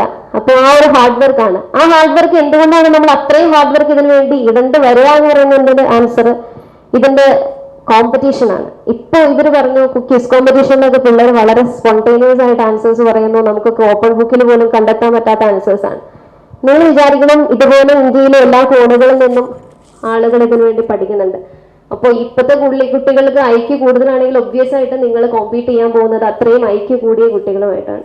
അപ്പോൾ അവിടെയാണ് നമ്മൾ പറയുന്ന ഒരു ലക്ക് ഫാക്ടർ തീർച്ചയായിട്ടും ഉണ്ടെന്ന് തന്നെയാണ് എൻ്റെ ഒരു വിശ്വാസം. അപ്പോൾ ഇപ്പൊ നിങ്ങളുടെ തന്നെ ഫോട്ടോന്റെ മാനേജിംഗ് ഡയറക്ടർ ശ്രീ അതുൽ രമേശ് ഇപ്പൊ എന്നോട് പറഞ്ഞു 2 പ്രാവശ്യം ഇന്റർവ്യൂ അറ്റൻഡ് ചെയ്ത വ്യക്തിയാണ്. അപ്പോൾ ഇന്റർവ്യൂ വരെ എത്തിയിട്ട് ആ എക്സാമിൽ നിന്നും പരാജയപ്പെട്ട് വരിക എന്ന് പറയുന്നത് നമുക്ക് വളരെയധികം വേദന ഉണ്ടാകുന്ന ഒരു കാര്യമാണ്. പക്ഷെ എനിക്ക് തോന്നിയിട്ടുള്ളത് ചിലപ്പോൾ എന്നേക്കാൾ മിടുക്കികളും മിടുക്കന്മാരുമായിട്ട് എന്നോടൊപ്പം എക്സാം എഴുതിയ ഒത്തിരി ആളുകൾ ഈ എക്സാം സർവീസിൽ കയറാൻ പറ്റാതെ പോയിട്ടുണ്ട്. അപ്പോൾ അതൊരു ലക്ക് ഫാക്ടറാണ്. പക്ഷേ അതിനൊക്കെ ഉപരിയായിട്ട് എനിക്ക് പറയാനുള്ളത് ഈ എക്സാമിന് വേണ്ടി നമ്മൾ പ്രിപ്പയർ ചെയ്യുന്ന ആ ഒരു കാലഘട്ടം ശരിക്കും പറഞ്ഞാൽ നമുക്ക് ജീവിതത്തിന് മൊത്തമായിട്ടുള്ള ഒരു അസറ്റാണ്. നമ്മൾ അത്രയും നോളജ് വേറെ ഒരു എക്സാമിന് പഠിച്ചാലും നമ്മൾ ഒരിക്കലും ആർജിക്കാൻ പോകുന്നില്ല. കാരണം ഏതെങ്കിലും ഒരു ടെക്സ്റ്റ് ബുക്ക് എടുത്ത് അത് കാണാതെ പഠിച്ചിട്ട് എഴുതാൻ പറ്റിയ ഒരു എക്സാം അല്ല സിവിൽ സർവീസ് എന്ന് പറയുന്നത്. തീർച്ചയായിട്ടും വളരെയേറെ പ്രാക്ടിക്കലായിട്ടും അനലിറ്റിക്കലായിട്ടും ക്രിട്ടിക്കലായിട്ടും ചിന്തിക്കാൻ കഴിയുന്ന ഒരാൾക്ക് എഴുതാൻ പറ്റുന്ന ഒരു എക്സാമാണ്. അപ്പോൾ അത്രയും കാര്യങ്ങൾ നമ്മൾ ഒരു വർഷത്തെ പ്രിപ്പറേഷനിലിരുന്ന് പഠിക്കുക എന്ന് പറയുമ്പോൾ നമ്മളുടെ പേഴ്സണാലിറ്റിയെ തന്നെ ഒത്തിരി ഒത്തിരി മാറ്റങ്ങൾ സൃഷ്ടിക്കാൻ പറ്റുന്ന ഒരു പ്രിപ്പറേഷൻ്റെ ഫേസാണ് നിങ്ങൾ കടന്നു പോകുന്നത്. അപ്പോൾ നിങ്ങൾ ജയിക്കട്ടെ ജയിക്കാതിരിക്കട്ടെ, പക്ഷെ ഞാൻ പറയുന്നത് നിങ്ങളുടെ ആ പ്രിപ്പറേഷൻ ടൈം എന്ന് പറയുന്നത് നിങ്ങളുടെ ജീവിതത്തിലുടനീളം നിങ്ങൾക്ക് കൊണ്ടു നടക്കാനുള്ള ഒരു അസറ്റായിരിക്കും. അപ്പോൾ ഞാൻ ആദ്യം പറഞ്ഞ ലക്ക് ഫാക്ടറിൻ്റെ ബേസിസിൽ തുടങ്ങിക്കഴിഞ്ഞാൽ നമ്മളിപ്പോൾ വേദാസൊക്കെ കോട്ട് ചെയ്യുകയാണെങ്കിൽ നമ്മൾ ഔട്ട്കം കാണാതെ വർക്ക് ചെയ്യുക എന്നുള്ളതാണ്. അപ്പോൾ ആ ഒരു ബേസിസിൽ പറയുമ്പോൾ ഇതിൻ്റെ കോമ്പീറ്റൻസിയും കൂടി അടിസ്ഥാനപ്പെടുത്തി നോക്കുമ്പോൾ പല ഐക്യൂലുള്ള ആളുകൾ പല രീതിയിൽ ഹാർഡ് വർക്ക് ചെയ്തിട്ട് ഇതിനായിട്ട് എക്സാം എഴുതുന്നു. അപ്പോൾ ഈ എക്സാം സെൻറ്ററിൽ നമ്മൾ പോയിട്ട് എഴുതുന്ന ആ ഒരു സമയത്ത് നമുക്ക് നമ്മളുടെ മനസാക്ഷിയോട് പറയാൻ സാധിക്കണം, എൻ്റെ അറ്റ്മോസ്റ്റ് ഹാർഡ് വർക്ക് ഞാൻ ഇതിലേക്ക് ഇട്ടു, അത്രയും ഇട്ടിട്ടാണ് ഞാൻ ഈ എക്സാം എഴുതിയത്. അതിനുശേഷവും നിങ്ങൾ പരാജയപ്പെടുകയാണെങ്കിൽ അത് നിങ്ങളുടെ കുറ്റമായിട്ടല്ല കാണേണ്ടത്, മറിച്ച് നിങ്ങൾക്ക് ചെയ്യാവുന്ന മാക്സിമം നിങ്ങൾ ചെയ്തു എന്നുള്ളൊരു അംഗീകാരം സ്വയം നിങ്ങൾക്ക് കൊടുക്കാനായിട്ട് സാധിക്കണം ഈ എക്സാമിൻ്റെ പ്രിപ്പറേഷന് ശേഷം. അപ്പോൾ ഇതിന് ശേഷം എൻ്റെ ഒരു ഇൻറ്ററാക്റ്റീവ് സെക്ഷൻ വച്ചിട്ടുണ്ടെന്ന് തോന്നുന്നു. അപ്പോൾ എനിക്ക് തോന്നുന്നു ഞാൻ കൂടുതൽ അങ്ങോട്ട് സംസാരിക്കുന്നതിനും നല്ലത് എന്തെങ്കിലും കാര്യങ്ങൾക്ക് നിങ്ങൾക്ക് ചോദിച്ചറിയാനുണ്ടെങ്കിൽ എന്നോട് ചോദിക്കുക എന്നുള്ളതാണ്. 2017 എക്സാം എഴുതി 2018 ഞാൻ ഈ സർവീസിലേക്ക് കയറുന്നത്. ഇൻറ്ററാക്റ്റീവ് സെഷൻസിൽ നിങ്ങൾക്ക് എന്തെങ്കിലും ചോദിക്കാനുണ്ടെങ്കിൽ എന്നോട് ചോദിക്കാം. അപ്പോൾ വന്നിരിക്കുന്ന എല്ലാ കുട്ടികൾക്കും എല്ലാ ആശംസകളും ഞാൻ നേരുകയാണ്. ഇപ്പോൾ ഈ പഠിക്കുന്ന കുട്ടികളെ സംബന്ധിച്ചിടത്തോളം ഇപ്പോൾ 6th-ലും 7th-ലും ഒക്കെ ആണെങ്കിൽ കുറച്ച് നാൾ കഴിയുമ്പോൾ UPSCയുടെ സിലബസ് തന്നെ എങ്ങനെയാണ് മാറാൻ പോകുന്നത് എന്നെനിക്കറിയില്ല. പക്ഷേ നിങ്ങളുടെ ഇപ്പോഴത്തെ ഈ പ്രിപ്പറേഷൻ്റെ ഉത്സാഹം തന്നെ വളരെയേറെ ഒരു നല്ലൊരു പോസിറ്റീവ് സൈനാണ് കാണിക്കുന്നത്. നമ്മളിപ്പോൾ പത്രത്തിലൊക്കെ അൺഎംപ്ലോയബിലിറ്റി സ്കിൽസിനെ കുറിച്ചൊക്കെ പറയുന്നുണ്ട്. നമുക്ക് ബിടെക് കഴിഞ്ഞാലും ഏത് പ്രൊഫഷണൽ ഡിഗ്രി എടുത്താൽ പോലും ജോലിക്ക് യോഗ്യതയില്ലാത്ത ആളുകളെയാണ് നമ്മുടെ സമൂഹം സൃഷ്ടിച്ചുകൊണ്ടിരിക്കുന്നത് എന്ന് പറയുമ്പോൾ നമ്മുടെ കുട്ടികൾ ഇങ്ങനത്തെ ഒരു പ്രിപ്പറേഷനിലേക്ക് ഈ കാലഘട്ടത്തിൽ കടന്നു വരുന്നുണ്ടെങ്കിൽ ഈവൻ IAS അല്ലെങ്കിൽ IPS അല്ലെങ്കിൽ ഏതെങ്കിലും സെൻട്രൽ സർവീസ് അല്ലെങ്കിൽ പോലും മികച്ച ഒരു മേഖലയിലേക്ക് കടന്നു വരാനുള്ള ഒരു അടിത്തറ നിങ്ങൾ ഇപ്പോഴും ഇട്ടു തുടങ്ങി എന്നാണ് അതിൻ്റെ അർത്ഥം. രണ്ടാമത്തെ കാര്യം എനിക്ക് പറയാനുള്ളത്, ഒത്തിരി പ്രഷറൈസ് ചെയ്യരുത്. കുട്ടികളുടെ മനസ്സാണ്, ഇഷ്ടത്തോടെ കൂടി തന്നെ ഈ എക്സാമിലേക്ക് ഇറങ്ങുക. ആരും ഫോഴ്സ്ഫുള്ളായിട്ട് ഇതിലേക്ക് പഠിക്കാൻ ഇറങ്ങരുത്. ഈ സമയം എന്ന് പറയുന്നത് നമുക്ക് പഠിക്കാൻ മാത്രമുള്ള ഒരു സമയമല്ല, കൂടാതെ കളിക്കാനും അല്ലെങ്കിൽ നമ്മുടെ ഏതെങ്കിലും കലാപരമായ കഴിവുകളൊക്കെ ഉണ്ടെങ്കിൽ അതും കൂടി നർച്ചർ ചെയ്യാനുള്ള സമയമാണ്. എല്ലാം കൂടി ഒരുമിച്ച് കൊണ്ടുപോകേണ്ട ഒരു ഉത്തരവാദിത്വം നിങ്ങളുടെ പേരൻസിനുണ്ട്. അതുപോലെ പേരൻസിൻ്റെ സൈഡിൽ നിന്നുള്ള സപ്പോർട്ടിനെ കുറിച്ച് ജസ്റ്റ് ഒരു കാര്യം എനിക്ക് പറയാനുള്ളത്, ഞാനൊരു പെൺകുട്ടി ആയതുകൊണ്ടാണ് ഞാൻ പ്രിപ്പയർ ചെയ്യാൻ തുടങ്ങിയത്. എൻ്റെ ഗ്രാജുവേഷന് കംപ്ലീറ്റ് ചെയ്തതിൻ്റെ ആ വർഷം തന്നെ സ്റ്റാർട്ട് ചെയ്തു. ഇപ്പോൾ ഫസ്റ്റ് അറ്റംപ്റ്റിൽ കിട്ടാതെ വന്ന് സെക്കൻഡ് അറ്റംപ്റ്റിന് വേണ്ടി പരിശ്രമിച്ചപ്പോൾ എനിക്ക് ഏകദേശം 20 to 23 ഇയേഴ്സ് ആയിരുന്നു. അപ്പോൾ ഞാൻ വളർന്നത് ഒരു ഗ്രാമത്തിലാണ്. അപ്പോൾ ഗ്രാമത്തിലൊക്കെ ഉള്ളവരൊക്കെ ചോദിച്ചു, ഈ പെൺകുട്ടിയെ ഇപ്പോൾ കല്യാണം കഴിച്ചു വിടുന്നതാണ് നല്ലത്. അപ്പോൾ ആ ഒരു ചോദ്യങ്ങൾ സമൂഹം ഉയർത്തിയപ്പോഴും അതിനെനിക്ക് സപ്പോർട്ടായിട്ട് നിന്നത് എൻ്റെ പേരൻസ് ആയിരുന്നു. അപ്പോൾ ഇവിടെ ഇരിക്കുന്ന ഏതെങ്കിലും പെൺകുട്ടികളുണ്ടെങ്കിൽ അങ്ങനെ ഒരു സപ്പോർട്ട് സിസ്റ്റം നമ്മുടെ ഫാമിലിയുടെ ഉള്ളിൽ ഉണ്ടാകണം. ഒരിക്കലും നമ്മുടെ സമൂഹം നമ്മുടെ ഒപ്പം നിൽക്കും അല്ലെങ്കിൽ സമൂഹം എപ്പോഴും എൻകറേജ് ചെയ്ത് കൊണ്ടുപോകും എന്ന് നിങ്ങൾ വിചാരിക്കരുത്. ക്രിട്ടിക്കലായിട്ട് പറയുന്നവരുണ്ടാവും, സപ്പോർട്ട് ചെയ്ത് പറയുന്നവരുണ്ടാവും. സപ്പോർട്ട് ചെയ്ത് പറയുന്നതിന് വളരെ ചുരുക്കമായിരിക്കും. അതുകൊണ്ട് നിങ്ങൾ ഒരിക്കലും നിങ്ങളുടെ ഈ ഒരു സ്വപ്നം പെൺകുട്ടി ആയതുകൊണ്ട് പാതി വഴിയിൽ ഉപേക്ഷിച്ച് പോവാതിരിക്കട്ടെ. അതിനുള്ള സപ്പോർട്ട് നിങ്ങളുടെ പേരൻസ് ആണ്. തീർച്ചയായിട്ടും അത് ഇവിടെ ഇരിക്കുന്ന മാതാപിതാക്കൾ നൽകും എന്ന് തന്നെയാണ് പറയുന്നത്. പിന്നെ ആദ്യം ഞാൻ സ്റ്റാർട്ട് ചെയ്ത ലക്ക് ഫാക്ടർ പറയുകയാണെങ്കിൽ ആ ലക്ക് ഫാക്ടറിനെ ഞാൻ പറയുന്നത് എൻ്റെ അച്ഛൻ്റെ അമ്മയുടെ അനുഗ്രഹവും അതുപോലെ എന്നെ പഠിപ്പിച്ച ഗുരുനാഥന്മാരുടെ അനുഗ്രഹവും അതുപോലെ ഈശ്വരൻ്റെ അനുഗ്രഹവുമാണ്. അപ്പോൾ ആ ഒരു അനുഗ്രഹം കൂടി നിങ്ങൾക്കുണ്ടാകണം. എത്ര പഠിച്ചാലും നിങ്ങൾക്ക് എക്സാം ഹാളിൽ എത്തുമ്പോൾ നിങ്ങൾ പഠിച്ച ഒരു കാര്യം മറന്നു പോയിട്ടുണ്ടെങ്കിൽ നിങ്ങൾ എക്സാം ക്ലിയർ ചെയ്യാൻ പോകുന്നില്ല. ആ ഒരു മോറൽ സപ്പോർട്ട് അല്ലെങ്കിൽ എന്താ പറയുക, ആ മെന്റൽ കോൺഫിഡൻസ് നിങ്ങൾക്ക് പകർന്നു തരുന്നത് ഏത് മാർഗമാണെങ്കിലും ആ മാർഗം സ്വീകരിക്കുക. അതൊരു പക്ഷേ നിങ്ങൾക്ക് മെഡിറ്റേഷൻ ആയിരിക്കും, ഒരുപക്ഷെ സ്പിരിച്വാലിറ്റി ആയിരിക്കും, അല്ലെങ്കിൽ ഒരുപക്ഷെ നിങ്ങൾ ഇഷ്ടപ്പെടുന്ന ഏതെങ്കിലും കലയായിരിക്കും. ഏത് വിധേനയും ആ മെന്റൽ കോൺഫിഡൻസ് നിങ്ങൾ നിങ്ങളുടെ ഉള്ളിലേക്ക് കൊണ്ടുവരിക.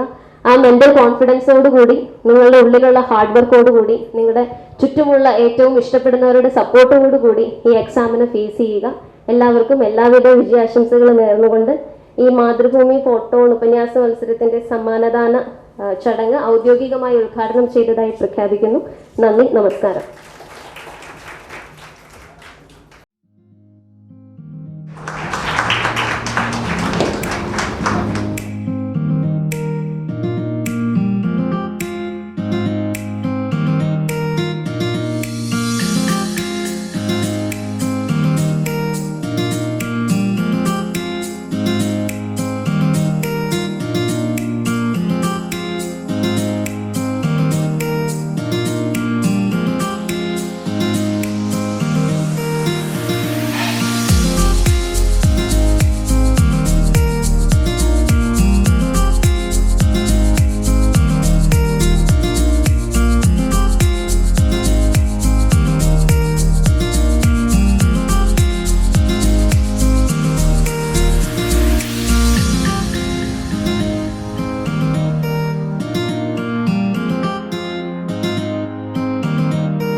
അഡ്വർടൈസ്മെന്റ് ലോഞ്ച് ചെയ്യുന്നതിന് വേണ്ടിയിട്ട് ഫോട്ടോൺ സിവിൽ സർവീസ് അക്കാഡമിയുടെ അക്കാഡമിക് ഡയറക്ടറായ ശ്രീ ഫിലിപ്പ് കെ കൊയ്പ്പള്ളി അദ്ദേഹത്തെ ഹാർദപൂർവ്വം സ്വാഗതം ചെയ്യുന്നു. Sir please. കൺട്രോൾ എസ്കോർട്ട് 5 ആളുടെ ഡീറ്റെയിൽസ് എല്ലാം കറക്റ്റ് അല്ലേ? ഓവർ. ഇൻഫർമേഷൻ കറക്റ്റാണ് സാർ. രവീന്ദ്രൻ എന്നാണ് പേര്. മുമ്പ് ആക്റ്റീവായിരുന്നു, ഇപ്പോൾ ആദ്യം പുറത്തിറങ്ങുന്നത്. കൃത്യമായി വീടിന്റെ ലൊക്കേഷൻ പറയാനും. ഓവർ. തേവലക്കര തിരുപ്പാട് റോഡിലെ വലിയ വളവിലാണ് സാർ വീട്. ഓവർ. ആളവിടെ ഉണ്ടെന്ന് ഉറപ്പാണോ? ഓവർ. ആളവിടെ ഉണ്ട് സാർ. ഓവർ.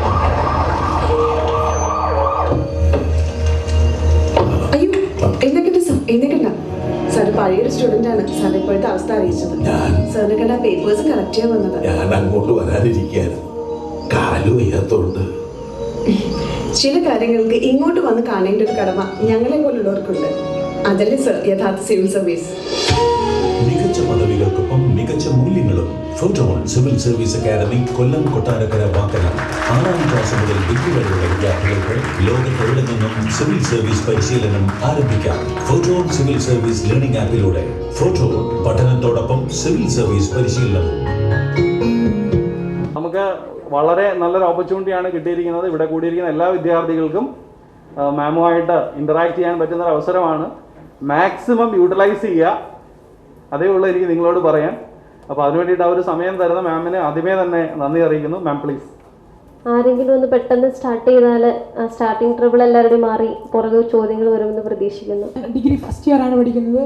അപ്പം എനിക്ക് ചോദിക്കാനുള്ളതെന്ന് വെച്ചാൽ സിവിൽ സർവീസ് എക്സാമിനേഷൻ പ്രിപ്പറേഷന് ഏറ്റവും ഇമ്പോർട്ടൻ്റ് ആയിട്ട് വേണ്ട ഒരു ഘടകം എന്ന് പറഞ്ഞാൽ, അപ്പോൾ ഈ മാം ഈ കൺസിസ്റ്റൻസി നിലനിർത്താൻ വേണ്ടി സ്വീകരിച്ച മാർഗങ്ങളെ പറ്റി ഒന്ന് എക്സ്പ്ലെയിൻ ചെയ്യാം. കൺസിസ്റ്റൻസി നിലനിർത്താനായിട്ട് സ്വീകരിച്ച മാർഗം എനിക്ക് തോന്നുന്നു അത് കൂടുതലും മെൻ്റലാണ്. നമ്മൾ ഫിസിക്കലായിട്ട് ഉള്ള വെൽനെസ്സിനേക്കാളും അപ്പുറത്ത് നമുക്ക് മെൻ്റലായിട്ട് അതിനെക്കുറിച്ച് അത്ര തീവ്രമായ ഒരു ആഗ്രഹം ഉണ്ടെങ്കിൽ നമുക്ക് ആ കൺസിസ്റ്റൻസി നിലനിർത്താൻ പറ്റും. കാരണം ഇതിൻ്റെ ഇടയ്ക്ക് വെച്ചിട്ട് ബാക്കി ഏതെങ്കിലും എക്സാമുകൾ എഴുതി വേറെ എന്തെങ്കിലും ജോലിയിൽ കയറി പോകുന്ന ആളുകളെ ഞാൻ കണ്ടിട്ടുണ്ട്. അപ്പോൾ ഒരു സ്ഥാനം കിട്ടണം എന്ന് നമ്മൾ ശക്തമായിട്ട് ആഗ്രഹിക്കുക എന്നുള്ളതാണ് ഒരു കാര്യം. പിന്നെ കൺസിസ്റ്റൻസി നിലനിർത്താനായിട്ട് ഉണ്ടായിരുന്ന എൻ്റെ ചുറ്റുമുള്ള സറൗണ്ടിങ്സിൻ്റെ ഒരു കാര്യം പറയുകയാണെങ്കിൽ എൻ്റെ അച്ഛൻ ഫിസിക്കലായിട്ട് വെല്ലല്ലായിരുന്നു. അപ്പോൾ അച്ഛന് കുറച്ച് രോഗാവസ്ഥയൊക്കെ ഉണ്ടായിരുന്നു. പിന്നെ അമ്മയുടെ ഒരു ചെറിയ ജോലിയാണ് ഉണ്ടായിരുന്നത്. അപ്പോൾ വീട്ടിലെ ഫൈനാൻഷ്യൽ ബാക്ക്ഗ്രൗണ്ട് എടുത്ത് നോക്കിയാൽ വളരെ ലോ ആയിരുന്നു. അപ്പോൾ ആ ഒരു സാഹചര്യത്തിൽ നിന്ന് എൻ്റെ മാതാപിതാക്കളെ എന്നെ പഠിപ്പിക്കാൻ വിടുമ്പോൾ എനിക്ക് ഇടയ്ക്ക് ഉഴപ്പി പോകാനായിട്ട് തോന്നാറില്ല. അപ്പൊ അതൊരു നല്ല ബാക്കിയുള്ളവർക്ക് അങ്ങനെ ഒരു അവസ്ഥ വരുമെന്ന് ഞാൻ പറയുന്നില്ല. പക്ഷെ ആ ഒരു കൺസിസ്റ്റൻസിക്ക് എപ്പോഴും മീൻസ് അവരുടെ ഫേസ് കാണുമ്പോൾ എനിക്കൊരിക്കലും അതുകൊണ്ട് പിന്തിരിയാനായിട്ട് തോന്നാറില്ല. അതാണ് എന്നെ മോട്ടിവേറ്റ് ചെയ്തൊരു ഫാക്ടർ. മാം, എൻ്റെ പേര് ഗൗരിയ Lalji. Ma'am first time attempt ചെയ്തപ്പോഴത്തേക്കും കുറേ മിസ്റ്റേക്സ് പറ്റി, കറക്റ്റ് ആയിട്ടുള്ള സ്ട്രാറ്റജി അല്ലായിരുന്നു പറഞ്ഞായിരുന്നു. അപ്പം ഒരുവിധം എല്ലാവരും ആയിട്ട് സിവിൽ സർവീസിന് പ്രിപ്പയർ ചെയ്യുമ്പോൾ വരുത്തുന്ന മിസ്റ്റേക്സ് എന്താണ്, അതെങ്ങനെ കറക്റ്റ് ചെയ്യാം? ഫസ്റ്റ് വരുത്തുന്ന മിസ്റ്റേക്ക് സിലബസ് മര്യാദയ്ക്ക് വായിക്കില്ല എന്നുള്ളതാണ്. ഞാനും വായിച്ചിട്ടുണ്ടായിരുന്നില്ല. വെറുതെ പോയിട്ട് കാണുന്ന മീൻസ് ഞാൻ ഡൽഹിയിലായിരുന്നു ഇതിൻ്റെ കോച്ചിങ് എടുത്തത്. അപ്പം അവിടെ മുഖർജി നഗറിലൊക്കെ പോയി കഴിഞ്ഞാൽ നമുക്ക് കിട്ടാത്ത ബുക്സ് ഒന്നുമില്ല. അവിടെ ചെന്ന് ആരുടെയെങ്കിലും ചോദിക്കുമ്പോൾ ഈ ബുക്ക് എല്ലാം പഠിക്കാനുള്ളതാണെന്ന് പറയും. ആ എല്ലാ ബുക്കും ഞാൻ വാങ്ങി എന്നുള്ളതാണ് സത്യം. പക്ഷെ ആ ബുക്കിലൊന്നും എനിക്ക് വായിക്കാനായിട്ട് അല്ലെങ്കിൽ വായിച്ച് തീർക്കാനായിട്ട് പറ്റിയിട്ടുണ്ടായിരുന്നില്ല. ഫസ്റ്റ് തിങ് സിലബസ് വായിക്കുക. സിലബസ് മൊത്തം വായിച്ചിട്ട് ശരിക്കും നമുക്ക് എന്താ പഠിക്കേണ്ടതെന്ന് മനസ്സിലാക്കുക. ഈ ആളുകളെല്ലാവരും പറയും ആകാശത്തിന് കീഴിലുള്ള എല്ലാം പഠിച്ചു കഴിഞ്ഞാലാണ് ഒരാൾക്ക് എക്സാം എഴുതാൻ പറ്റുന്നത്. മണ്ടത്തരമാണ്. അത് പഠിച്ചു കഴിഞ്ഞിട്ട് നമുക്ക് ആർക്കും ഒരിക്കലും ഒന്ന് ഈ എക്സാമായിട്ട് എഴുതി ജയിക്കാനായിട്ട് സാധിക്കില്ല. അപ്പോൾ ഫസ്റ്റ് സിലബസ് പഠിക്കുക. Second thing previous year question papers. ഈ സിലബസിന്റെ ഉള്ളിൽ നിന്ന് ഇവിടെ എന്താണ് ചോദിക്കുന്നത്, ഇത്രയും വർഷമായിട്ട് ഇവർ എന്താണ് ചോദിച്ചിരുന്നത് എന്നറിയാതെ വെറുതെ ആ സിലബസിലുള്ള മൊത്തം കാര്യങ്ങളും പഠിച്ചിട്ടും കാര്യമില്ല. അപ്പോൾ ഈ രണ്ട് കാര്യങ്ങൾ നമ്മൾ ചൂസ് ചെയ്യണം. പിന്നെ മൂന്നാമതായിട്ട് പറയാനുള്ളത് ഓപ്ഷണൽ സബ്ജക്റ്റ് ആണ്. ആ കാര്യത്തിൽ എന്തുകൊണ്ടോ എനിക്കൊരു മിസ്റ്റേക്ക് വന്നിട്ടില്ല. പക്ഷെ കുറേ കുട്ടികൾക്ക് ആ മിസ്റ്റേക്ക് വരുന്നുണ്ട്. ഒന്ന്, നമ്മുടെ മുൻ വർഷങ്ങളിലെ ടോപ്പേഴ്സ് എടുത്ത സബ്ജക്റ്റ് എടുക്കാനായിട്ട് കുട്ടികളിൽ പൊതുവെ ഒരു പ്രവണത കാണുന്നുണ്ട്. അപ്പോൾ ഞാൻ ഈ മലയാളം എടുത്ത് ജയിച്ച സമയത്ത് ഒത്തിരി ആളുകൾ എന്നെ വിളിച്ചായിരുന്നു, എനിക്ക് മലയാളം എടുത്ത് പഠിക്കണം. അപ്പോൾ മലയാളം എന്തുകൊണ്ട് എടുത്ത് പഠിക്കും എന്ന് വെച്ച് കഴിഞ്ഞാൽ ആർക്കും പ്രത്യേകിച്ച് ഉത്തരങ്ങളൊന്നുമില്ല. മലയാളം എടുത്താൽ സ്കോർ ചെയ്യാൻ എളുപ്പമാണെന്ന് കേട്ടു. അത് വളരെ തെറ്റായിട്ടുള്ള ഒരു കൺസെപ്റ്റാണ്. കാരണം മലയാളം എടുത്ത് ഞാൻ എഴുതിയ വർഷം എനിക്ക് തോന്നുന്നു എനിക്ക് 357 അങ്ങനെ എന്തോ ആയിരുന്നു മാർക്ക് കിട്ടിയത്. അതേ സമയത്ത് 2 സബ്ജക്റ്റിനും കൂടി 120 മാർക്ക് കിട്ടിയ ഒരു കുട്ടിയെ വരെ എനിക്കറിയാം. അപ്പോൾ മലയാളം എടുത്തത് കൊണ്ട് നമ്മൾ ആരും ജയിക്കാൻ പോകുന്നില്ല. അതുപോലെ തന്നെയാണ് ബാക്കി ഏത് ടോപ്പിക്സും. നമ്മുടെ മുന്നിലുള്ള ടോപ്പേഴ്സ് എടുത്ത ടോപ്പിക് അല്ല എടുക്കേണ്ടത്. ഈ ഓപ്ഷണൽ സബ്ജക്റ്റ് നിങ്ങൾ ചൂസ് ചെയ്യുമ്പോൾ പ്രധാനമായിട്ട് അറിയേണ്ടത് ഈ ഓപ്ഷണൽ സബ്ജക്റ്റിന്റെ മാർക്ക് നിങ്ങളുടെ റാങ്കിനെ വല്ലാതെ ബാധിക്കുന്ന ഒന്നാണ്. അപ്പോൾ നമുക്ക് ഏറ്റവും കോൺഫിഡൻ്റ് ആയിട്ടുള്ള ഒരു സബ്ജക്റ്റ് വേണം ഓപ്ഷണൽ സബ്ജക്റ്റ് ആയിട്ട് എടുക്കാനായിട്ട്. അപ്പോൾ അത് നിങ്ങൾക്ക് ഏറ്റവും ഇഷ്ടപ്പെട്ട ഒരു സബ്ജക്റ്റ് കൂടി ആവണം. കാരണം എന്നെ സംബന്ധിച്ചിടത്തോളം എനിക്ക് മലയാളം പഠിക്കാനായിട്ട് വളരെയേറെ ആഗ്രഹം ഉണ്ടായിരുന്നു. അപ്പോൾ അതുകൊണ്ട് ഞാനതെടുത്ത് പഠിച്ചതുകൊണ്ട് ഈ സിവിൽ സർവീസിലെ ബാക്കി ടോപ്പിക്സ് ഒക്കെ പഠിച്ചു കഴിഞ്ഞിട്ട് ഓപ്ഷണൽ സബ്ജക്റ്റ് പഠിക്കാനിരിക്കുമ്പോൾ എനിക്ക് ഭയങ്കര സന്തോഷമായിരുന്നു. അപ്പോൾ ആ ഒരു സന്തോഷം അല്ലെങ്കിൽ നിങ്ങൾക്ക് അത്രയും കോൺഫിഡൻസ് കിട്ടുന്ന ഒരു ടോപ്പിക്ക് ഓപ്ഷണലായിട്ട് ചൂസ് ചെയ്യുക. അത് ചൂസ് ചെയ്യുമ്പോഴും പിന്നെ നിങ്ങൾക്ക് അങ്ങനെ ഒരു ടോപ്പിക്കും ഇല്ല എങ്കിൽ ബാക്കി എല്ലാ ടോപ്പിക്സിൻ്റെയും പ്രീവിയസ് ഇയർ ക്വസ്റ്റ്യൻ പേപ്പേഴ്സ് എടുത്ത് നോക്കിയിട്ട് നിങ്ങൾക്ക് പെർഫോം ചെയ്യാൻ പറ്റുന്നത് ഏതാണോ എന്ന് കണ്ടെത്തിയിട്ട് അതെടുക്കുക. പിന്നെ മൂന്നാമത്തെ കാര്യം പ്രാക്ടീസാണ്. 2015 മുതൽ പഠിച്ചു തുടങ്ങി 2016 പ്രിലിമിനറി എക്സാം എഴുതുന്നത് വരെ ഞാൻ പ്രാക്ടീസ് ഒന്നും ചെയ്തിട്ടുണ്ടായിരുന്നില്ല. കുറേ പഠിച്ചു, എക്സാം ഹോളിൽ പോയി പരീക്ഷ എഴുതാനിരുന്നപ്പോഴാണ് ഇതൊക്കെ എവിടെയോ വായിച്ചു മറന്നു എന്നല്ലാതെ എന്തായിരുന്നു എന്ന് എനിക്ക് ഓർമ്മ കിട്ടുന്നില്ല. അപ്പോഴാണ് പ്രാക്ടീസ് ഞാൻ ചെയ്തിട്ടില്ല എന്നുള്ളത് മനസ്സിലാക്കുന്നത്. അങ്ങനെ രണ്ടാമത്തെ അറ്റംപ്റ്റിൽ ഞാൻ പ്രിലിംസ് എഴുതാൻ പോയപ്പോൾ ഞാൻ ഏകദേശം 100 ക്വസ്റ്റ്യൻ പേപ്പേഴ്സ് സോൾവ് ചെയ്തിട്ടാണ് പോയത്. പ്രിലിംസ് ആഫ്റ്റർ ഓൾ ഒരു പ്രാക്ടീസാണ്. ഒരിക്കലും പ്രിലിംസിലെ 100 ചോദ്യം അറിയാവുന്ന ഒരാൾ പോലും എക്സാം എഴുതുന്നുണ്ടാവില്ല. മാക്സിമം പോയി നമുക്കൊരു 50-55 ഒക്കെയാണ് അറിയാൻ പറ്റുള്ളൂ ഏറ്റവും കൂടുതൽ പഠിക്കുന്ന ഒരു വ്യക്തികൾക്ക്. ആ ഒരു ചാൻസിൽ നമുക്ക് കൊടുക്കാനും പറ്റില്ല. നമുക്കിപ്പോൾ കട്ട് ഓഫ് ഒക്കെ വരുന്നത് എനിക്ക് തോന്നുന്നു കഴിഞ്ഞ 2 വർഷമായിട്ട് കട്ട് ഓഫ് കുറവായിരുന്നു. പക്ഷെ ഞാൻ പഠിച്ചുകൊണ്ടിരുന്ന സമയത്തൊക്കെ 110, 114 ഒക്കെ കട്ട് ഓഫ് വന്നിരുന്ന സമയം ഉണ്ടായിരുന്നു. അപ്പോൾ കുറച്ച് നമ്മൾ ഏതെങ്കിലും ഗസ് വർക്ക് ചെയ്തേ പറ്റുള്ളൂ. അപ്പോൾ ആ ഗസ് വർക്ക് ചെയ്യാനായിട്ട് നമുക്ക് കോൺഫിഡൻസ് വേണമെങ്കിൽ നമ്മൾ ഒത്തിരി ക്വസ്റ്റ്യൻ പേപ്പേഴ്സിൽ ഈ ഗസ് വർക്ക് ചെയ്തിട്ട് ആ ഒരു കോൺഫിഡൻസ് ഉണ്ടാക്കിയെടുക്കണം. ഏത് തരത്തിലാണ് ഞാൻ ഗസ് ചെയ്യേണ്ടത്, ഏതൊക്കെ ഓപ്ഷൻസ് എലിമിനേറ്റ് ചെയ്തിട്ടാണ് ഞാൻ ഗസ് ചെയ്യേണ്ടത്. അപ്പോൾ ആ തരത്തിലുള്ള പ്രാക്ടീസ് അത് തന്നെയാണ് മെയിൻസിന് പറയാനുള്ളത്. ആദ്യത്തെ എൻ്റെ അറ്റംപ്റ്റിന് ശേഷം രണ്ടാമത്തെ അറ്റംപ്റ്റിൽ ഞാൻ പൂർണ്ണമായിട്ടും ഫോക്കസ് കൊടുത്തത് പ്രിലിംസിനായിരുന്നു. പ്രിലിംസ് തോറ്റുപോയതിൻ്റെ പേടിയായിരിക്കാം.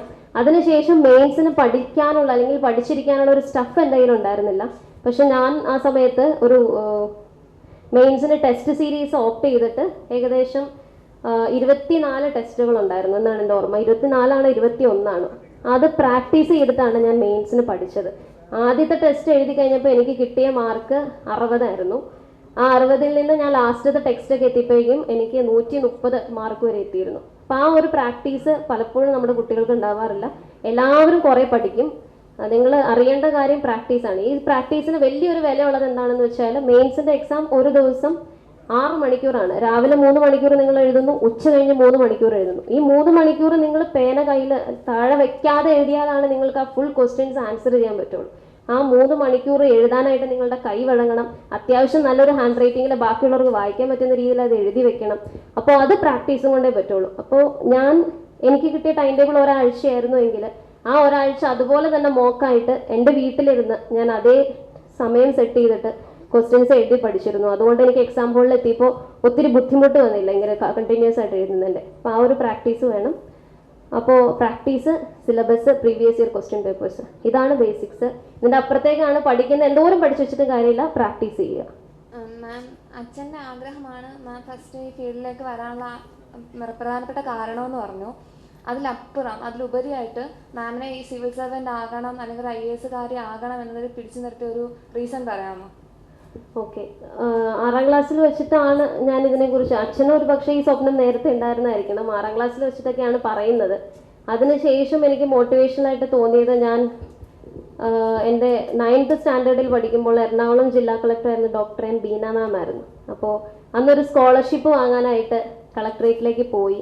അന്ന് മാഡത്തിൻ്റെ കയ്യിൽ നിന്ന് ഒരു സ്കോളർഷിപ്പ് കിട്ടി. അതെനിക്ക് ഒരു വലിയ മോട്ടിവേഷൻ ഫാക്ടറായിരുന്നു. മീൻസ് എന്നെ സംബന്ധിച്ചിടത്തോളം ഒരു ഗ്രാമത്തിൽ വളർന്നൊരു കുട്ടിയാണ്. എൻ്റെ കുടുംബത്തിൽ തന്നെ അല്ലെങ്കിൽ എൻ്റെ റിലേറ്റീവ്സിൻ്റെ ഇടയിൽ തന്നെ ആരും തന്നെ ഗവൺമെൻറ് സർവീസിലില്ല. അപ്പോൾ എന്നെയൊക്കെ സംബന്ധിച്ചിടത്തോളം അല്ലെങ്കിൽ എൻ്റെ ഫാമിലിയെ സംബന്ധിച്ചിടത്തോളം കരം അടയ്ക്കാനായിട്ട് വില്ലേജ് ഓഫീസിൽ പോവുക, വില്ലേജ് ഓഫീസറെ കാണുക, അല്ലെങ്കിൽ ഏതെങ്കിലും ഒരു ജാതി സർട്ടിഫിക്കറ്റ് മേടിക്കാനായിട്ട് എവിടെയെങ്കിലും പോവുക, അപ്പോൾ തഹസിൽദാരെ കാണുക എന്നൊക്കെ പറയുന്നത് ഒരു വലിയ കാര്യമായിട്ടായിരുന്നു. അല്ലെങ്കിൽ ഞാൻ തന്നെ ഈ എക്സാമിന് മുമ്പ് എൻ്റെ നോൺ ക്രീമി ലെയർ സർട്ടിഫിക്കറ്റ് വാങ്ങാനായിട്ട് 3 ദിവസം താലൂക്കിൽ കയറി ഇറങ്ങിയിട്ടുള്ള ഒരു വ്യക്തിയാണ്. അപ്പോൾ അങ്ങനെയൊക്കെയുള്ളൊരു ഒരു പൂർ ബാക്ക്ഗ്രൗണ്ടിൽ നിന്ന് ചിന്തിക്കുമ്പോൾ എന്തുകൊണ്ട് അതിനു വേണ്ടി സ്വപ്നം കണ്ടുകൂടാ എന്നൊരു തോട്ട് എൻ്റെ ഉള്ളിലുണ്ടായിരുന്നു. പിന്നെ പറയുവാണെങ്കിൽ എനിക്ക് ബേസിക് ആയിട്ട് തോന്നിയിട്ടുള്ളത് നമ്മൾ ഫൈനാൻഷ്യലി പുറകോട്ട് നിൽക്കുന്ന ഒരു ഫാമിലി ആയതുകൊണ്ടായിരിക്കും നമുക്ക് സമൂഹത്തിൽ ഒത്തിരി കാര്യങ്ങൾ പെട്ടെന്ന് റിലേറ്റ് ചെയ്യാനായിട്ട് സാധിക്കും. അപ്പോൾ ഞാൻ തന്നെ പലപ്പോഴും ചിന്തിച്ചിട്ടുണ്ട് എന്തുകൊണ്ട് ഈ സിസ്റ്റം ഇങ്ങനെ ആവുന്നില്ല, അങ്ങനെ ആയിക്കൂടാ. അപ്പം നമ്മളുടെ പല ചോദ്യങ്ങൾക്കും നമ്മുടെ എല്ലാവരുടെയും ഉള്ളിൽ ഇതുപോലെ കുറേ ചോദ്യങ്ങൾ ഉണ്ടാവും. അപ്പോൾ ആ ചോദ്യങ്ങൾക്ക് വേണ്ടി നമ്മൾ ബാക്കിയുള്ളവരെ ബ്ലെയിം ചെയ്യുന്നതിനും അധികമായിട്ട് എന്തുകൊണ്ട് ഈ സിസ്റ്റത്തിൻ്റെ അകത്ത് വന്നിട്ട് എന്തെങ്കിലും ചെയ്തുകൂടാ എന്നുള്ളൊരു തോട്ടാണ്. പക്ഷെ അതൊക്കെ വരുന്നത് എഞ്ചിനീയറിങ്ങിൻ്റെ സമയത്താണ്. ചെറുതായിരിക്കുമ്പോൾ ജസ്റ്റ് ഒരു കാറിൽ കളക്ടറായിട്ട് ഇങ്ങനെ വന്നിറങ്ങുക, അത്ര ചെറിയ സ്വപ്നങ്ങളൊക്കെ തന്നെ ഉണ്ടായിരുന്നുള്ളൂ. അന്ന് ഇതിൻ്റെ മീനിങ്ങോ ഒന്നും അറിയില്ലായിരുന്നു. മാഡം, എൻ്റെ പേര് വിനായക് എന്നാണ്. അപ്പം ഞാൻ ചോദിക്കാൻ വെച്ചിരുന്ന പല ചോദ്യങ്ങളും നേരത്തെ എല്ലാവരും ചോദിച്ചു തീർത്തു. പിന്നെ ഫോട്ടോന്റെ പഠനത്തോടൊപ്പം മൂല്യങ്ങളും എന്ന ആ സെന്റൻസ് വെച്ചിട്ട് എനിക്കൊരു ചോദ്യം ചോദിക്കാൻ ആഗ്രഹമുണ്ട്. ഇപ്പൊ ഈ അടുത്ത കാലത്തായിട്ട് ഒരുപാട് വിദ്യാഭ്യാസത്തിൽ ഒരുപാട് മുൻപന്തിയിൽ നിൽക്കുന്ന ബ്യൂറോക്രസിയിലൊക്കെ വളരെ വലിയ നിലകള് കൈയടക്കി വെച്ചിരിക്കുന്ന ഒരു വളരെ നല്ല ഒരു കഴിവുറ്റ ഒരു ഓഫീസർ വളരെയധികം അഴിമതി ആരോപണങ്ങൾക്ക് മറ്റും വിധേയമായി. ഇപ്പൊ സിവിൽ സർവീസിൽ മെയിൻസിലൊരു പേപ്പറുണ്ട്, എത്തിക്സ്. അപ്പൊ മെയിൻസിൽ എത്തിക്സ് പേപ്പറിൽ എഴുതുമ്പോൾ ഹൈ സ്കോർ നേടിയിട്ടാണ് ഇവർക്കെല്ലാം സിവിൽ സർവീസിലേക്ക് പ്രവേശനം കിട്ടുന്നത്. അപ്പൊ എത്തിക്സ് പേപ്പറിൽ എഴുതുന്ന എത്തിക്സും ഈ സർവീസിൽ വരുമ്പോൾ ഉണ്ടാകുന്ന എത്തിക്സും തമ്മിൽ ചില സമയത്തെങ്കിലും ചില ആൾക്കാർക്കെങ്കിലും ഒരു വ്യത്യസ്ത മനോഭാവമാണ് ചിലരെങ്കിലും കൈക്കൊള്ളുന്നത്. അപ്പൊ ഇത്തരത്തിൽ ഉണ്ടാകുന്ന ഈ പ്രശ്നത്തെ എങ്ങനെയാണ് നമുക്ക് ഫലപ്രദമായിട്ട് നേരിടാൻ പറ്റുന്നത്? ചോദ്യം ഒരുപോലെ കോൺട്രവേഴ്ഷ്യലുമാണ്. ഇപ്പൊ ഞാൻ ഓഫീസറുടെ കാര്യമൊന്നും ഞാനിവിടെ കമന്റ് ചെയ്യുന്നില്ല. എത്തിക്സ് പേപ്പറിന്റെ ഇവിടെ നിന്നും ബാക്കി നമുക്ക് ഇതിൽ എന്തെങ്കിലും ഇമ്പ്രൂവ്മെന്റ് ചെയ്യാൻ പറ്റുമെന്നുള്ളതിന് ഞാൻ ജസ്റ്റ് 2 വർഷം സർവീസിലായ ഒരാളാണ്. എനിക്ക് ഉള്ള പരിമിതമായ അറിവിലൂടെ പറയാം, എത്തിക്സ് എന്നുള്ള ഒരു പേപ്പറിലെ മാർക്ക് ആരുടെയും റാങ്ക് നിർണ്ണയിക്കുന്നില്ല. നിങ്ങൾക്ക് ഇവിടെ പഠിക്കുന്ന എല്ലാവർക്കും അറിയാം, നമുക്ക് 9 സബ്ജക്ട്സ് ഉണ്ട്. അതിലൊരു സബ്ജക്റ്റിന് മാർക്ക് താന്നുപോയി എന്ന് പറഞ്ഞാൽ നിങ്ങൾ ഈ എക്സാമിൽ നിന്ന് പുറത്താകാൻ പോകുന്നില്ല. അപ്പോൾ എത്തിക്സ് മാത്രം ബേസ് ചെയ്തിട്ടല്ല എല്ലാവരും റിക്രൂട്ട് ചെയ്യുന്നത്. പിന്നെ ഉള്ള കാര്യം ഇന്റർവ്യൂ ബോർഡാണ്. ഇപ്പോൾ നമ്മൾ പലപ്പോഴും ഇപ്പോൾ എൻ്റെ മുന്നിൽ ഇപ്പോൾ ഒത്തിരി മെയിൻ്റനൻസ് കേസുകളൊക്കെ വരുന്നുണ്ട്. അപ്പോൾ 20 വർഷം അല്ലെങ്കിൽ 30 വർഷം മക്കളുടെ ഒപ്പം ജീവിച്ച ആളുകൾക്ക് പരസ്പരം അറിയാൻ പറ്റുന്നില്ല. അപ്പോഴാണ് നമ്മൾ അരമണിക്കൂർ ഇന്റർവ്യൂ ചെയ്ത ഒരാൾക്ക് നമ്മൾ എത്തിക്കലായിട്ടുള്ള ഒരു പേഴ്സൺ ആണെന്ന് ആ ഒരു അരമണിക്കൂറിനുള്ളിൽ നിർണ്ണയിക്കാൻ പറ്റും എന്ന് എനിക്ക് തോന്നിയിരുന്നില്ല. പിന്നെ ഒരു ചാൻസ് അവിടെയാണ്, ഇയാൾ എത്തിക്കലാണോ എന്ന് അറിയാനുള്ള ഒരു ചാൻസ്. ഒബ്വിയസ് ആയിട്ടും മെയിൻസിന് അല്ലെങ്കിൽ ഇന്റർവ്യൂവിന് കയറുന്ന ഒരാളോട് നിങ്ങൾ ജോലിയിൽ പ്രവേശിച്ച് കഴിയുമ്പോൾ കറക്റ്റ് ആയിരിക്കും എന്ന് വെച്ചാൽ ഒബ്വിയസ്ലായിട്ട് അയാൾ ഇല്ല എന്ന് തന്നെ പറയുള്ളൂ. അപ്പോൾ അത് ആ ഒരു ഫാക്ടറാണ്. അപ്പോൾ നമ്മൾ ഈ എക്സാമിന് പൂർണ്ണമായിട്ട് ഇതിനു വേണ്ടി ബ്ലെയിം ചെയ്യാൻ പറ്റില്ല. എനിക്ക് തോന്നുന്നു അങ്ങനെ പൂർണ്ണമായിട്ട് ഫിക്സ് ചെയ്ത ഏതെങ്കിലും ഒരു എക്സാംസ് എവിടെയെങ്കിലും നടക്കുന്നുണ്ടോ എന്ന് എനിക്കറിയില്ല. ബാക്കിയുള്ളത് നമ്മൾ ഈ സിസ്റ്റത്തിൻ്റെ അകത്ത് വന്നിട്ടുള്ള കാര്യങ്ങളാണ്. അപ്പോൾ ഇതിൽ പേഴ്സണൽ കമൻറ്റുകളൊന്നും ഞാൻ നടത്തുന്നില്ല. അപ്പോൾ ഇടയ്ക്ക് എന്തെങ്കിലും കൊടുക്കുന്ന ട്രെയിനിങ് അതിനും എന്താ പറയുക, ഈ ഒരു മെൻ്റൽ സൈഡിൽ അല്ലെങ്കിൽ ഒരാൾ കറക്റ്റ് ആവാനുള്ള കാര്യങ്ങളൊക്കെ പഠിച്ച് അങ്ങനെ കറക്റ്റ് ആവാനുള്ള അവസ്ഥ നമ്മുടെ സിസ്റ്റത്തിൽ എന്തുകൊണ്ട് വന്നു, ആ ഒരു അവസ്ഥ എങ്ങനെ മാറ്റിയെടുക്കാം എന്നതിലൊക്കെയാണ് ഇതിൻ്റെ ആൻസേഴ്സ് കിടക്കുന്നത്. അപ്പോൾ കുറച്ച് കോംപ്ലിക്കേറ്റഡ് ആയിട്ടുള്ള ക്വസ്റ്റ്യൻ ആണ്. എൻ്റെ പേര് ഹരിവിന്ദ്. എനിക്ക് ചോദിക്കാനുള്ളതെന്ന് വെച്ചാൽ നമ്മുടെ ഉത്തരേന്ത്യൻ സംസ്ഥാനങ്ങളിലുള്ള കാൻഡിഡേറ്റ്സ് ഒക്കെ തന്നെ അവരുടെ പ്രാദേശിക ഭാഷകൾക്ക് പ്രാമുഖ്യം നൽകിക്കൊണ്ട് നമ്മുടെ സിവിൽ സർവീസ് എക്സാമിനെ നേരിടുന്നതായിട്ട് നമുക്കറിയാം. പക്ഷെ നമ്മുടെ കേരളത്തിലോട്ട് വരുമ്പം അതിൽ നിന്ന് വിഭിന്നമായിട്ട് ആൾക്കാർ കൂടുതലും ആംഗലേയ ഭാഷയിലേക്കാണ് പോകുന്നത്. അപ്പം മലയാളത്തെ ഇഷ്ടപ്പെടുന്നത് കൊണ്ട് ചോദിക്കുകയാണ്, ഈ മലയാള ഭാഷ ഓപ്ഷനായിട്ട് എടുക്കാനുണ്ടായ വികാരം എന്താണ്? അതായത് ഞാൻ ചോദിക്കുന്നതെന്ന് വെച്ചാൽ മലയാളത്തോടുള്ള സ്നേഹമാണോ, അതോ പറഞ്ഞതുപോലെ തന്നെ പെട്ടെന്ന് കൂടുതൽ മാർക്ക് വാങ്ങിക്കാനുള്ള താല്പര്യം ഉണ്ടെന്ന് പറഞ്ഞല്ലോ, നേരത്തെ തന്നെ പറയുണ്ടായി. അപ്പോൾ ഈ മലയാളം ഓപ്ഷനിലായിട്ട് എടുക്കാനുണ്ടായ ആ ഒരു വികാരം എന്താണെന്ന് അറിഞ്ഞാൽ കൊള്ളായിരുന്നു. ഓക്കെ, ഫസ്റ്റ് തിങ് ആദ്യം ചോദിച്ച ചോദ്യമാണ് ഉത്തരേന്ത്യയിലെ ആളുകൾ കൂടുതൽ പ്രാദേശിക ഭാഷ സ്വീകരിക്കുന്നു. അപ്പോൾ ഞാൻ ഇംഗ്ലീഷ് മീഡിയത്തിൽ പഠിച്ചു വന്നൊരു കുട്ടി ആയതുകൊണ്ട് മലയാളത്തിൽ ഫുൾ ടോപ്പിക്സ്, അതായത് നമുക്കുള്ള എൻവയോൺമെൻറ്റ്, ഇക്കോണമി, ഹിസ്റ്ററി പിന്നെ കുഴപ്പമുണ്ടാവില്ല, പേരുകളുള്ളൂ. പക്ഷേ സയൻസ് ആൻഡ് ടെക്നോളജിയിലേക്ക് കടക്കുമ്പോൾ എനിക്ക് പലപ്പോഴും അതിൻ്റെ മലയാളം ഇല്ലാത്തതിൻ്റെ എഴുതാനായിട്ട് കിട്ടില്ല. അപ്പോൾ അതുകൊണ്ടാണ് ഞാൻ ഫുൾ സബ്ജക്റ്റ് മലയാളത്തിൽ എഴുതാതിരുന്നത്. പിന്നെ മലയാളത്തിൽ എഴുതുന്ന ഒത്തിരി കുട്ടികൾ എന്നെ വിളിച്ചിട്ടുണ്ട്. പക്ഷെ അവരെ സംബന്ധിച്ചിടത്തോളം വളരെ ലിമിറ്റഡ് ആയിട്ടുള്ള റിസോഴ്സസ് ആണ് നമ്മുടെ ചുറ്റുമുള്ളൂ. ഇപ്പോൾ സാറിന് അറിയായിരിക്കും, ട്രിവാൻഡ്രത്തൊക്കെ പഠിപ്പിക്കുന്നുണ്ട് മലയാളത്തിൽ എത്ര ബുക്സ് നമ്മുടെ കുട്ടികൾക്ക് അവൈലബിൾ ആണ്. എല്ലാം ഇംഗ്ലീഷിലാണ് അവൈലബിൾ.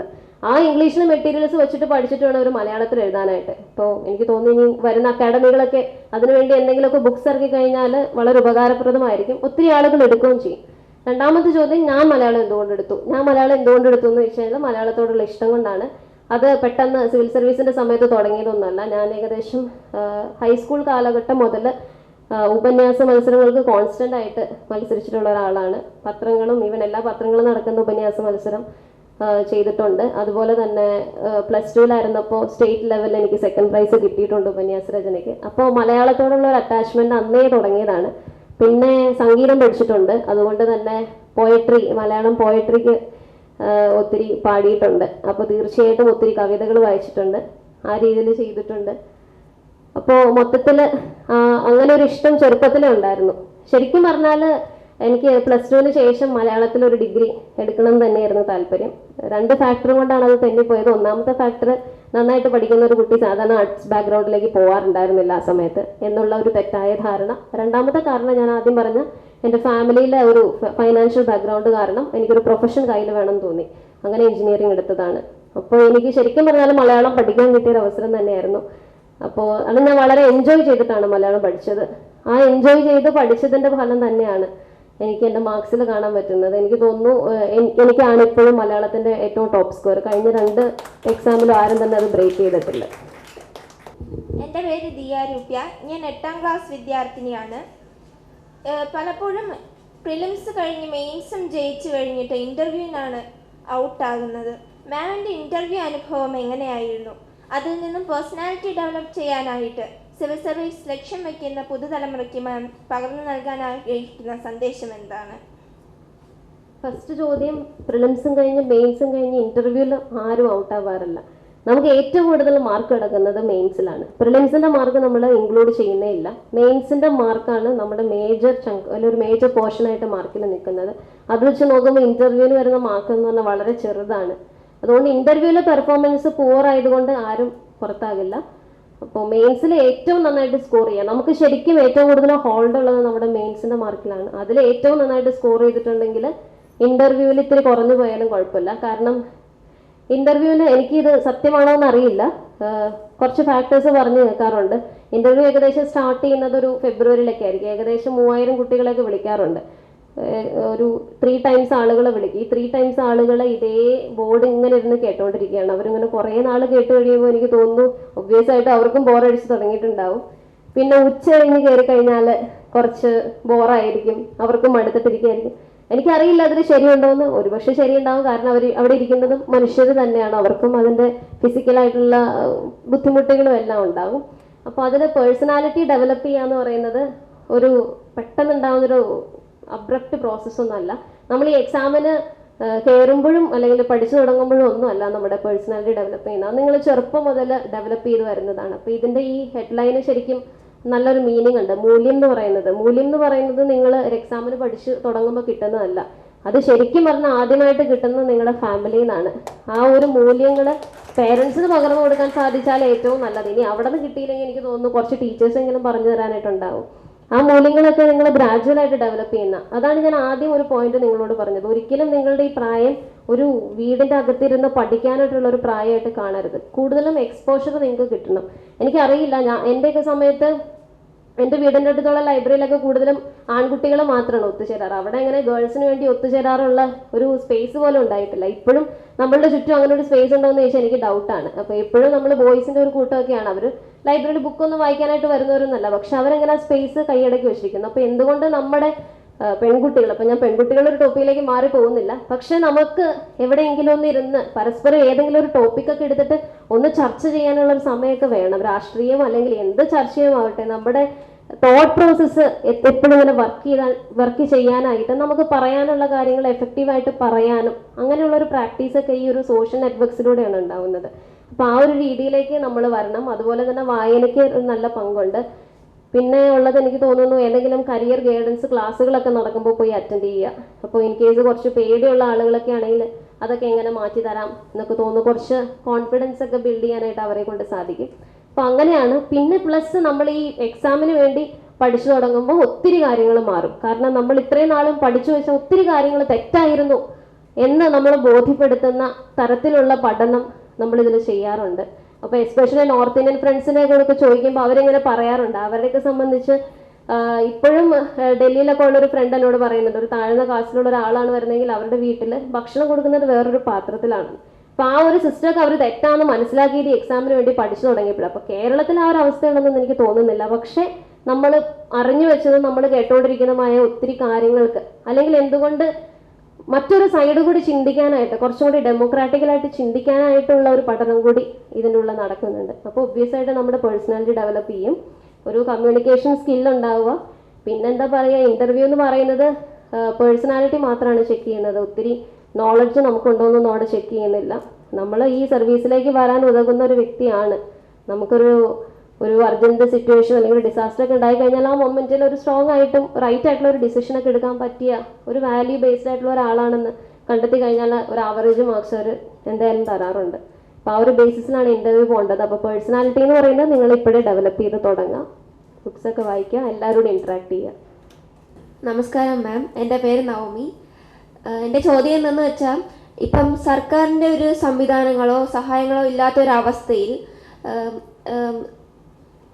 പാവപ്പെട്ടവരെ സഹായിക്കാൻ പറ്റാതെ വന്ന ഒരു വിഷമകരമായ ഒരു അവസ്ഥ മാമിൻ്റെ എക്സ്പീരിയൻസ് 2 വർഷത്തെ എക്സ്പീരിയൻസിൽ ഉണ്ടായിട്ടുണ്ടോ?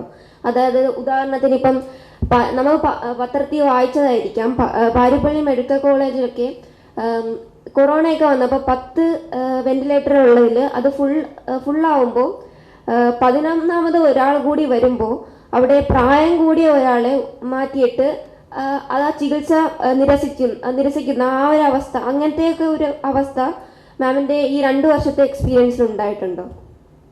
ഇപ്പോൾ മോള് എടുത്ത ഇഷ്യൂവിൽ കുറച്ച് ബാക്ക്ഗ്രൗണ്ടും കൂടി ഉണ്ട്. അപ്പോൾ അതിൽ ചികിത്സ നിഷേധിച്ചു എന്നുള്ളൊരു കാര്യത്തോട് ഞാൻ അംഗീകരിക്കുന്നില്ല. അതെനിക്കിവിടെ തുറന്നായിട്ട് ഡിസ്കസ് ചെയ്യാനും താല്പര്യമില്ല. പിന്നെ ഇപ്പോൾ ഞാൻ നിലവിൽ ഫേസ് ചെയ്തുകൊണ്ടിരിക്കുന്ന ഒരു ഇഷ്യൂ ഉണ്ടോ എന്ന് ചോദിച്ചു കഴിഞ്ഞാൽ അത് കുറച്ച് ലോ ആയിട്ട് ബന്ധപ്പെട്ട ഒരു കാര്യമാണ്. നിലം പുരയിടമാക്കുന്ന കുറച്ച് Kerala conservation of paddy and wetland act ഉണ്ട്. അപ്പം അതിൻ്റെ ബേസിസിൽ 2017-18 വന്ന ജഡ്ജ്മെൻറ്റ് പ്രകാരം വീട് വയ്ക്കാൻ ഭൂമി ഇല്ലാത്തവരെ സംബന്ധിച്ച് അവർക്ക് 5 സെൻറ്റ് നിലമാണ് മേടിച്ചതെങ്കിലും അത് അപ്രൂവ് ചെയ്ത് കൊടുക്കാനുള്ള ഒരു സ്കോപ്പൊക്കെ ഉണ്ടായിരുന്നു. അപ്പോൾ 2008 ശേഷം മേടിച്ച ആളുകൾക്ക് ഇനി അതിന് അനുവാദം കൊടുക്കണ്ട എന്നുള്ളൊരു ജഡ്ജ്മെന്റും സർക്കുലറൊക്കെ വരെയുണ്ടായി. ഇപ്പോൾ നമ്മുടെ കുറേ ആളുകളെ സംബന്ധിച്ച് ഇവർക്ക് എന്താണ് ഡാറ്റാ ബാങ്ക്, ഇപ്പോൾ ഇവിടെ ഇരിക്കുന്ന ആളുകൾക്ക് ഇത് അറിയുമെന്ന് എനിക്കറിയില്ല. അപ്പോൾ എന്താണ് ഡാറ്റാ ബാങ്ക്, ഇവർ മേടിക്കുന്ന ഒരു ഭൂമി നിലം എന്നുള്ളൊരു രീതിയിലാണോ റെക്കോർഡ്സിൽ കിടക്കുന്നത്, ഒന്നും അറിയാതെ ഒത്തിരി സാധാരണക്കാർ ഇത് മേടിച്ചിട്ട് ഇപ്പോൾ എൻ്റെ മുന്നിൽ അത് എങ്ങനെയെങ്കിലും മാറ്റി കൊടുക്കണമെന്ന് വരുന്നുണ്ട്. അപ്പോൾ ഞാൻ ഇപ്പോൾ ഓൾറെഡി റവന്യൂ സെക്രട്ടറി, മിനിസ്റ്റർ എല്ലാവരോടും ഇങ്ങനെ പറഞ്ഞിട്ടുണ്ട്. അപ്പോൾ കോടതിയുടെ ഒരു ജഡ്ജ്മെൻ്റ് ഒക്കെ നിൽക്കുന്ന ഒരു സാഹചര്യത്തിൽ അവരതിന് അപ്പീലൊക്കെ പോകുമെന്ന് പ്രതീക്ഷിക്കുന്നു. അങ്ങനെ ഒരു കംപ്ലൈൻറ്റിൽ എനിക്കിപ്പോൾ ഒന്നും ചെയ്യാൻ പറ്റാതെ നിൽക്കുന്നുണ്ട്. ബാക്കിയൊക്കെ എനിക്ക് തോന്നുന്നു നമുക്ക് എങ്ങനെ ഓപ്ഷൻസ് ഉണ്ട്. അത് ഗവൺമെൻറ് സിസ്റ്റം മാത്രമല്ല, ഗവൺമെൻറ് സിസ്റ്റം എനിക്ക് തോന്നുന്നു കേരളത്തിൽ ഒരിക്കലും ഗവൺമെൻറ് സിസ്റ്റമായിട്ട് തന്നെ നിന്നിട്ട് നന്മ ചെയ്യാൻ പറ്റുമെന്ന് തോന്നുന്നില്ല. നമ്മൾ എങ്ങനെ നോക്കിയാലും കുറേ NGOs, കുറേ സിവിൽ സൊസൈറ്റികൾ എല്ലാവരുടെയും സപ്പോർട്ടാണ്. അത് പൂർണ്ണമായും ജനങ്ങളുടെ സപ്പോർട്ട് കൊണ്ട് നമുക്ക് സോൾവ് ചെയ്യാൻ പറ്റുന്ന ഒത്തിരി കാര്യങ്ങൾ നമ്മുടെ ചുറ്റുമുണ്ട്. അപ്പോൾ ഗവൺമെൻറ് സിസ്റ്റം ഒറ്റയ്ക്ക് നിന്ന് പ്രവർത്തിക്കുന്ന ഒരവസ്ഥ എനിക്ക് തോന്നുന്നില്ല. ഈവൻ നമ്മുടെ ഡിസാസ്റ്റേഴ്സ് എടുത്ത് നോക്കിയാൽ പോലും അത് പൂർണ്ണമായ ഒരു ജനങ്ങളുടെ സപ്പോർട്ട് കൊണ്ട് മാത്രമാണ് നമുക്കത് ഫേസ് ചെയ്യാനായിട്ട് സാധിച്ചത്. ഇപ്പോൾ ടെക്നിക്കലി പറയുകയാണെങ്കിൽ ഇപ്പോൾ ഇങ്ങനൊരു ഇഷ്യൂ ഫേസ് ചെയ്യുന്നുണ്ട്. അപ്പോൾ ഇതിന് കുറച്ച് ഡിഫിക്കൽട്ട് ആയിട്ടുള്ള ഒരു സിറ്റുവേഷൻ ആണ്. കാരണം ഒത്തിരി ആളുകൾ ഇതുപോലെ മേടിച്ചു കൂട്ടിയിട്ടുണ്ട്. അപ്പോൾ എല്ലാവർക്കും ഇങ്ങനെ സ്ഥലങ്ങളൊക്കെ കൊടുക്കാൻ പറ്റുന്ന ഏതെങ്കിലും മഹത് വ്യക്തി നാളെ കടന്നു വരികയാണെങ്കിൽ നമുക്ക് ഒരു സൊല്യൂഷൻ ഉണ്ടാവും.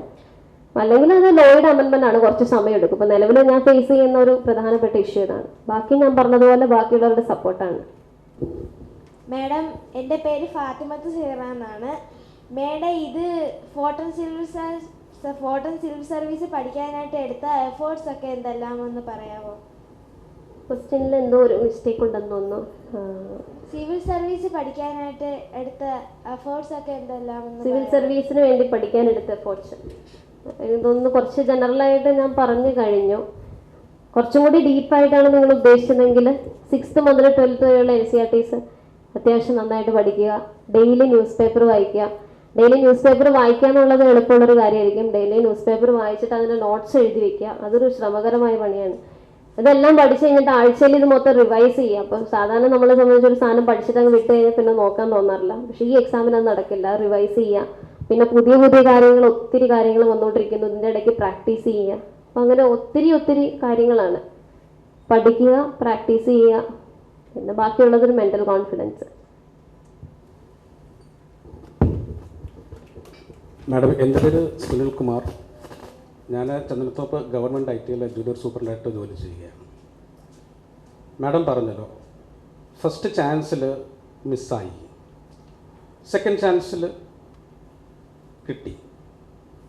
ഒരു പക്ഷേ ഈ രണ്ടാമത്തെ ചാൻസും മിസ്സായിരുന്നു എങ്കിൽ, മാഡം പറഞ്ഞല്ലോ ഫിനാൻഷ്യൽ സ്റ്റാറ്റസ് വളരെ മോശപ്പെട്ടൊരവസ്ഥയിലാണ് മാഡം പഠിച്ചുകൊണ്ടിരുന്നത്. ഈ രണ്ടാമത്തെ ചാൻസ് മിസ്സാവുകയും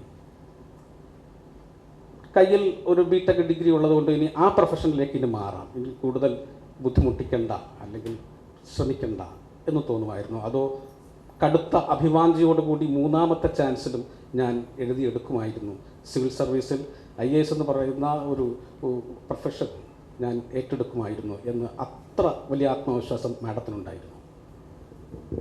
ഇതിൽ ഒരു പ്രശ്നമുള്ള എന്താണെന്ന് വെച്ചാൽ, പേരൻസിന് വയ്യാതാവുമ്പോൾ ഞാനാണ് അതിൻ്റെ റെസ്പോൺസിബിലിറ്റി. എൻ്റെ ചേച്ചിന് വിവാഹം കഴിച്ചിരിച്ചായിരുന്നു. അപ്പോൾ അവർ എനിക്ക് വേണ്ടിയാണ് സ്പെൻഡ് ചെയ്തത് ഈ കോച്ചിങ്ങിനൊക്കെ വിടാനായിട്ട്. അപ്പോൾ അതിനുശേഷം കിട്ടിയില്ലായിരുന്നെങ്കിൽ തീർച്ചയായിട്ടും ഞാനൊരു ജോലിക്ക് ശ്രമിക്കുമായിരുന്നു, ഒരു ജോലിയിൽ കയറുമായിരുന്നു. ഒത്തിരി പേര് ജോലിയിൽ നിന്നുകൊണ്ട് ഈ എക്സാം എഴുതി ജയിച്ചിട്ടുണ്ട്. അതുകൊണ്ട് നമുക്ക് 24 മണിക്കൂറുള്ള ഒരു കുട്ടിക്ക് പഠിക്കാൻ സമയം കിട്ടില്ല എന്ന് പറയുന്നത് തന്നെ ഒരു മണ്ടത്തരമായിട്ടാണ് എനിക്ക് തോന്നാറ്. ഒത്തിരി പേര് മേടിക്കുന്നുണ്ട്. തീർച്ചയായിട്ടും ഞാനൊരു ജോലി കയറിയിട്ട് ഇതിനു വേണ്ടി അറ്റംപ്റ്റ് ചെയ്യായിരുന്നു. കാരണം ഞാൻ കയറിയ വർഷത്തിൽ ഞാൻ 2018 മെയിലാണ് കയറുന്നത്. 2018 ഒക്ടോബറിലാണ് എൻ്റെ അച്ഛൻ മരിക്കുന്നത്. അപ്പോൾ തീർച്ചയായിട്ടും എന്താണ്, എന്നെ ആ പൊസിഷനിൽ എത്തിയിട്ടാണ്, അത് എത്തുന്നത് കണ്ടിട്ടാണ് എൻ്റെ അച്ഛൻ മരിച്ചത്. അപ്പോൾ എനിക്ക് തോന്നുന്നു എനിക്ക് എൻ്റെ അച്ഛനമ്മമാർക്ക് കൊടുക്കാൻ പറ്റിയ ഏറ്റവും വലിയൊരു ഗിഫ്റ്റ് അതായിരുന്നു. അപ്പോൾ ഒരു പക്ഷേ അത് കയറാൻ സാധിച്ചില്ലായിരുന്നെങ്കിൽ എനിക്കറിയില്ല.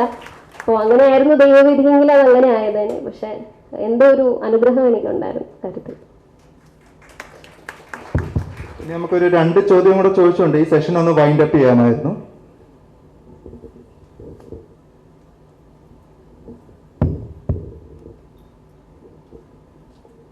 ആരെങ്കിലും ചോദ്യം ചോദിക്കാനായിട്ടുണ്ടോ?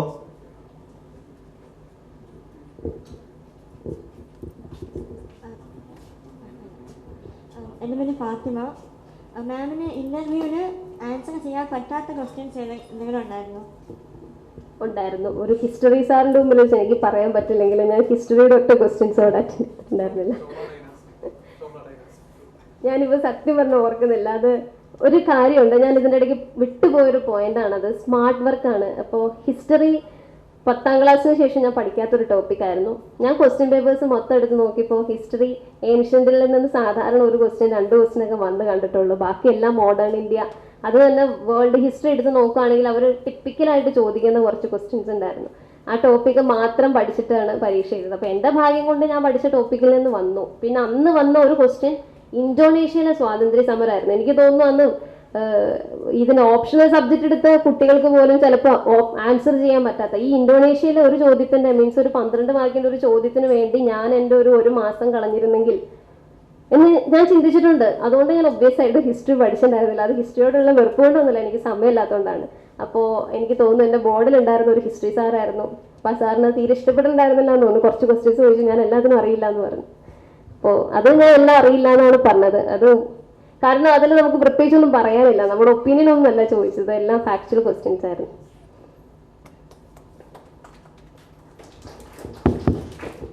നമുക്ക് ഈ സെഷൻ വൈൻഡപ്പ് ചെയ്യാമോ?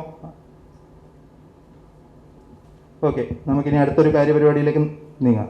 Thank you so much. എല്ലാവർക്കും എല്ലാവിധ ആശംസകളും.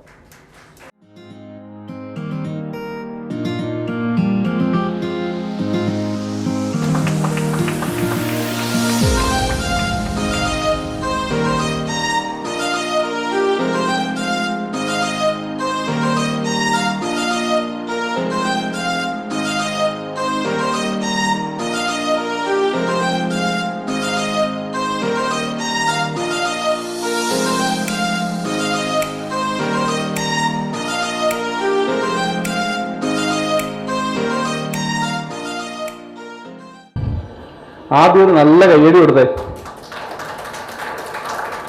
ആ മാം പറഞ്ഞ ഏറ്റവും വലിയ കാര്യം അതാണ്, നമ്മൾ സപ്പോർട്ട് ചെയ്യാം, നമ്മുടെ മക്കളെ നമ്മൾ സപ്പോർട്ട് ചെയ്യാം. തീർച്ചയായിട്ടും നിങ്ങൾക്ക് എല്ലാവർക്കും ആ ഒരു രീതിയിൽ മുന്നോട്ട് പോകാൻ പറ്റും. അതുപോലെ ആ മാം പറഞ്ഞ കാര്യങ്ങൾ അത് ശ്രദ്ധിക്കുക. കാരണം ഏറ്റവും ഇമ്പോർട്ടൻ്റ് എന്ന് പറഞ്ഞാൽ NCERTയും ന്യൂസ് പേപ്പേഴ്സും തന്നെയാണ്. ന്യൂസ് പേപ്പേഴ്സ് അത് ചുമ്മാ വായിച്ചു വിടാനുള്ളതല്ല. You have to analyse it. See, ഞാൻ 2 വട്ടം ഇന്റർവ്യൂ പോയതാണ്. പക്ഷേ ഞാൻ പറയുന്നതിനേക്കാൾ കൂടുതൽ ജനം കേൾക്കുന്നത് ആ സക്സസ് ആയ ആള് പറയുന്നതാണ്. അതാണ് ഞാൻ ആദ്യം പറയുന്നത്, ആ വാല്യൂ. നിങ്ങൾ കുറച്ചും കൂടെ എഫേർട്ട് ഇടുക, ഉറപ്പായിട്ട് എന്ത് ചെയ്യും, നിങ്ങൾക്ക് അവിടെ എത്തിച്ചേരാൻ പറ്റും. ന്യൂസ് പേപ്പർ വായിക്കേണ്ടത്, നമുക്കിപ്പോൾ നമ്മുടെ ഫോട്ടോൺ സിവിൽ സർവീസ് അക്കാഡമിയിൽ തന്നെ രാവിലെ ഡെയിലി ന്യൂസ് അനാലിസിസ് ഉണ്ട്, എല്ലാ ദിവസവും രാവിലെ. ഹിന്ദു ദിനപത്രം, PIB, മാതൃഭൂമി, ഇതിൻ്റെയൊക്കെ കമ്പൈലേഷനാണ്. അത് മലയാളം ലാംഗ്വേജിൽ തന്നെയാണ് പോകുന്നത്. അപ്പോൾ അത് കേട്ടിട്ട് ശിഖ മാഡം പറഞ്ഞതുപോലെ തന്നെ നമ്മുടെ കുട്ടികൾ എന്ത് ചെയ്യുന്നുണ്ട്, കൃത്യമായിട്ട് അത് എഴുതി അയക്കുന്നുണ്ട്. ഓരോ സ്റ്റുഡൻറ്റിനും മെൻറ്റേഴ്സും ഉണ്ട്. ആ മെൻറ്റേഴ്സ് എന്ത് ചെയ്യുന്നുണ്ട്, അത് കൃത്യമായിട്ട് ഇവാലുവേറ്റ് ചെയ്ത് അതിൻ്റെ പോസിറ്റീവ്സ് എന്തൊക്കെയാണ്, നെഗറ്റീവ്സ് എന്തൊക്കെയാണ്, അത് കൃത്യമായിട്ട് അവർക്ക് പറഞ്ഞു കൊടുക്കുന്നു. അവരെ കറക്റ്റ് ചെയ്ത് മുന്നോട്ട് കൊണ്ടുവരുന്നു. അവരെ ഫൈൻ ട്യൂൺ ചെയ്യുന്നു. സോ അപ്പോൾ അവർ ഇതേ കണക്കൊരു എക്സാം എഴുതാൻ പോകുമ്പോൾ അവരുടെ ക്വാളിറ്റി എന്തായിരിക്കും, അവർ ഇത്രയും സ്ട്രഗിൾ ചെയ്യേണ്ടി വരില്ല. സി, ഞാൻ 2013 പ്രിലിംസ് എക്സാം എഴുതുന്ന സമയത്ത് തമിഴ്നാട്ടിൽ നിന്ന് ഒരു നടരാജ വിഗ്രഹം മോഷണം പോയത് വർഷങ്ങൾക്ക് ശേഷം ഓസ്ട്രേലിയയിൽ നിന്ന് തിരിച്ചു പിടിച്ചുകൊണ്ട് വന്നു. അപ്പൊ അത് പത്രത്തിലുണ്ടായിരുന്നു. നടരാജ വിഗ്രഹം കളവ് പോയി, ഇത്രയും വർഷങ്ങൾക്ക് ശേഷം അത് തിരിച്ചു പിടിച്ചു. നടരാജ വിഗ്രഹം കണ്ടിട്ടില്ലാത്ത ആരെങ്കിലും ഉണ്ടെങ്കിൽ ഒന്ന് കൈവൊക്കെ. നടരാജ വിഗ്രഹം കണ്ടിട്ടില്ലാത്ത ഏതെങ്കിലും ഒരു വ്യക്തികൾ ഉണ്ടെങ്കിൽ ദയവേത് കൈവക്കുക. നടരാജ വിഗ്രഹം, നടരാജന്റെ ഒരു സ്റ്റാൻഡിങ് പോസിൽ ആ ഒരു റൗണ്ടിൽ നടരാജ വിഗ്രഹം ഉണ്ടല്ലോ, അത് കണ്ടിട്ടില്ലാത്ത ആരെങ്കിലും ഉണ്ടെങ്കിൽ ഒന്ന് കൈവൊക്കെ. എല്ലാവരും കണ്ടിട്ടുണ്ടല്ലേ? കണ്ടിട്ടില്ലാത്ത ആരെങ്കിലും ഉണ്ടോ? ആരെങ്കിലും ഒരാളെങ്കിലും ഉണ്ടോ? ഇല്ല. പക്ഷെ ആ വർഷം ചോദിച്ച ക്വസ്റ്റ്യൻ എന്താണെന്ന് അറിയോ? ഈ നടരാജ വിഗ്രഹത്തിലെ നടരാജൻ ആ സ്റ്റാൻഡിങ് പോസിൽ നിൽക്കുന്നത് ഒരു ജീവിയുടെ പുറത്താണ്, ഒരു ജീവിയുടെ പുറത്താണ് നിന്ന് ആ നൃത്തം ചെയ്യുന്നത്. What is the name of that creature? ആ ജീവിയുടെ പേരെന്താ? Can you tell? നടരാജ വിഗ്രഹം കണ്ടിട്ടില്ലാത്ത ആരുമില്ല. ഒരു പക്ഷേ പെൺകുട്ടികൾ ഡാൻസ് പഠിക്കുന്നവരും ഉണ്ടാവാം, അല്ലേ? പെൺകുട്ടികൾ ഡാൻസ് പഠിക്കുന്നവരും ഉണ്ടാവാം. ആരൊക്കെയാണ് ഞാൻ ചോദിച്ച് വിഷമിപ്പിക്കുന്നില്ല. ആ ജീവിയുടെ പേരെന്താണെന്നറിയോ? That was a question. Any idea? It's name is Apasmara. Apasmara. അപ്പോൾ UPSCയുടെ മെയിൻ ഒരു പോയിന്റ് ഓഫ് വ്യൂ ഇതാണ്, കണ്ണുണ്ടായ പോരാ, എന്താ? കാണണം. കണ്ണുണ്ടായ പോരാ, കാണണം. നമ്മുടെ ചുറ്റുമുള്ളതിനെ നമ്മൾ കൃത്യമായിട്ട് ഒബ്സർവ് ചെയ്യാം. ഞാൻ ഇന്റർവ്യൂ അറ്റൻഡ് ചെയ്ത സമയത്ത് എന്നോട് ചോദിച്ച കൃഷ്ണനാണ് ഏതൊക്കെ ന്യൂസ് പേപ്പേഴ്സ് വായിക്കുമെന്ന്. അപ്പോൾ ഞാനും പറഞ്ഞിട്ടുണ്ടായിരുന്നു ഹിന്ദു, അതുപോലെ തന്നെ ഇന്ത്യൻ എക്സ്പ്രസ്, മാതൃഭൂമി, എല്ലാ പേപ്പറിൻ്റെയും പേര് ഞാൻ പറഞ്ഞിരുന്നു. അടുത്ത ക്വസ്റ്റ്യൻ എന്നോട് ചോദിച്ചാൽ എന്താണെന്ന് അറിയോ? What is the logo of the Hindu news paper? Hindu ദിനപത്രത്തിന്റെ ലോഗോ എന്താണ്? ഈ കൂട്ടത്തിൽ ഇരിക്കുന്നവർ ഹിന്ദു ദിനപത്രം കാണാത്ത ആരെങ്കിലും ഉണ്ടോ? ആരെങ്കിലും ഉണ്ടോ? ഹിന്ദു ദിനപത്രം കാണാത്ത ആരുമില്ല. പക്ഷെ ഞാൻ പഠിപ്പിക്കുന്ന എൻ്റെ സ്റ്റുഡൻസ് അല്ലാത്ത ആർക്കെങ്കിലും ആൻസർ പറയാമോ? അമർ പറയും, ദേ ട്രെയിൻ ഫോർ ദാറ്റ്. ആരെങ്കിലും? വിനായകേ? എക്സലന്റ്. നമുക്ക് ഹിന്ദു ന്യൂസ് പേപ്പറിന്റെ ലോഗോ നോക്കി കഴിഞ്ഞാൽ കൃത്യമായിട്ട് കാണാൻ പറ്റുന്നത് അതിന്റെ നടുക്കായിട്ട് ഒരു അൺഡിവൈഡഡ് ഇന്ത്യയുടെ പടമാണ്.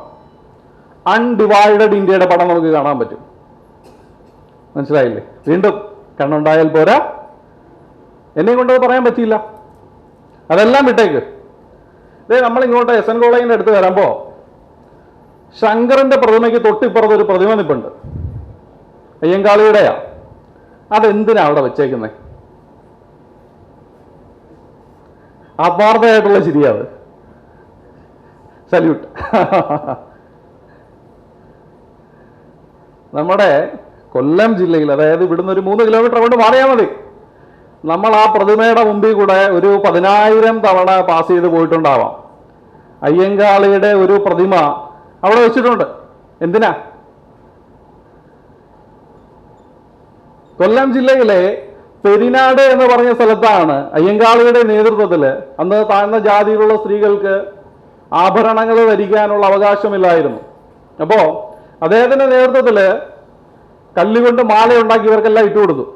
വിപ്ലവത്തിന്റെ പേര് കല്ലുമാല വിപ്ലവം അല്ലെങ്കിൽ കല്ലുമാല അജിറ്റേഷൻ എന്നായിരുന്നു. അത് തുടങ്ങിയത് എവിടെയാ? കൊല്ലം ജില്ലയിലെ പെരിനാട് എന്ന് പറയുന്ന സ്ഥലത്താണ്. അതിൻ്റെ സ്മാരകമായിട്ടാണ് നമ്മൾ അവിടെ ആ പ്രതിമ സ്ഥാപിച്ചിരിക്കുന്നത്. അതുപോലെ തന്നെ ഇന്റർവ്യൂവിൽ ചോദിച്ച ഞങ്ങളുടെ ബാച്ചിലുണ്ടായിരുന്നവരോട് ഇന്റർവ്യൂവിൽ ചോദിച്ച മറ്റൊരു ക്വസ്റ്റൻ ആയിരുന്നു, what is the name of Trivandrum zoo? Thiruvananthapuram ജില്ലയിൽ നിന്ന് പോയ വ്യക്തികളോട് ചോദിച്ച ക്വസ്റ്റനാണ്, തിരുവനന്തപുരം ജില്ലയിലെ സൂവിന്റെ പേരെന്താന്ന്? നമുക്കെല്ലാവർക്കും അറിയാം അല്ലേ? എന്താ? ട്രിവാൻഡ്രം സൂ. ട്രിവാൻഡ്രം സൂ കുറച്ചുകൂടെ മലയാളീകരിച്ചാൽ തിരുവനന്തപുരം മൃഗശാല. മലപ്പുറത്തിന് പേരുണ്ടോ? എന്താ പേര്? എന്താ പേര്? John നേപ്പിയേഴ്സ് museum. John നേപ്പിയേഴ്സ് museum. അപ്പൊ നമ്മൾ കാണേണ്ടത് പലതും കാണുന്നില്ല. പിള്ളേർക്കൊക്കെ ഒരു വിഷമം, ഇത്രയും ചോദ്യങ്ങളൊക്കെ നിങ്ങൾ ചോദിച്ചത് ഞങ്ങളെ ഉദ്ദേശിച്ചല്ലേ, ഞങ്ങളെ മാതാപിതാക്കളൊക്കെ ഞങ്ങളെ ഇരുന്ന് തോണ്ടയൊക്കെ ചെയ്യുന്നു, നീയൊക്കെ എന്താ അടി പഠിക്കാത്തത് നോക്കാത്തതെന്ന്. അങ്ങനെയാണ് നമുക്ക് പേരൻസിൻ്റെ അടുത്തൊരു ചോദ്യം ചോദിച്ചാലോ? പിള്ളേർ തയ്യാറാണോ? പിള്ളേർ തയ്യാറാണെങ്കിൽ തയ്യാറാണ് എന്ന് പറയണം. എങ്കിൽ ഞാൻ ചോദിക്കാം, ഉറക്കെ പറയണം, ഉറക്കെ പറയണം. തയ്യാറാണ്. ഓക്കെ.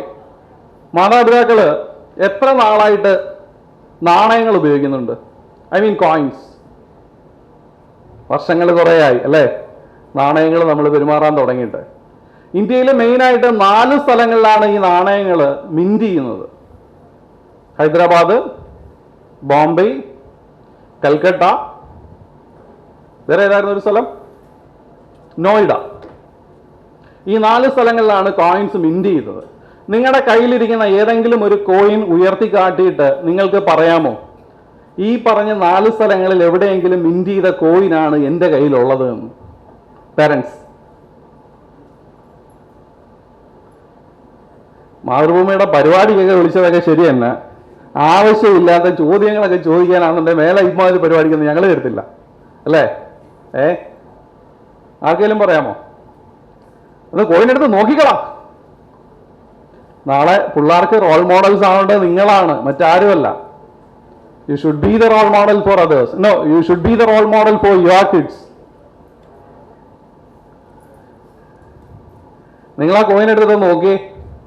നമുക്ക് ആ കറൻസി വാല്യൂ പ്രിന്റ് ചെയ്തിരിക്കുന്നതിന്റെ താഴെ ഒന്നുകിൽ നിങ്ങൾക്കൊരു സർക്കിൾ കാണാൻ പറ്റും, ഒരു സർക്കിൾ കാണാൻ പറ്റും, അതല്ലെങ്കിൽ ഡയമണ്ട് കാണാൻ പറ്റും, അതല്ലെങ്കിൽ ഒരു സ്റ്റാർ, അതല്ലെങ്കിൽ ഇതൊന്നുമില്ല. ഈ 4 ഏതെങ്കിലും ഒരു ഷേപ്പ് കാണാൻ പറ്റും. അമ്മയുടെ കയ്യിൽ ഇരുന്ന കോയിൻ ഏത് ഷേപ്പാണ് ഉള്ളത്? സ്റ്റാറാണ്.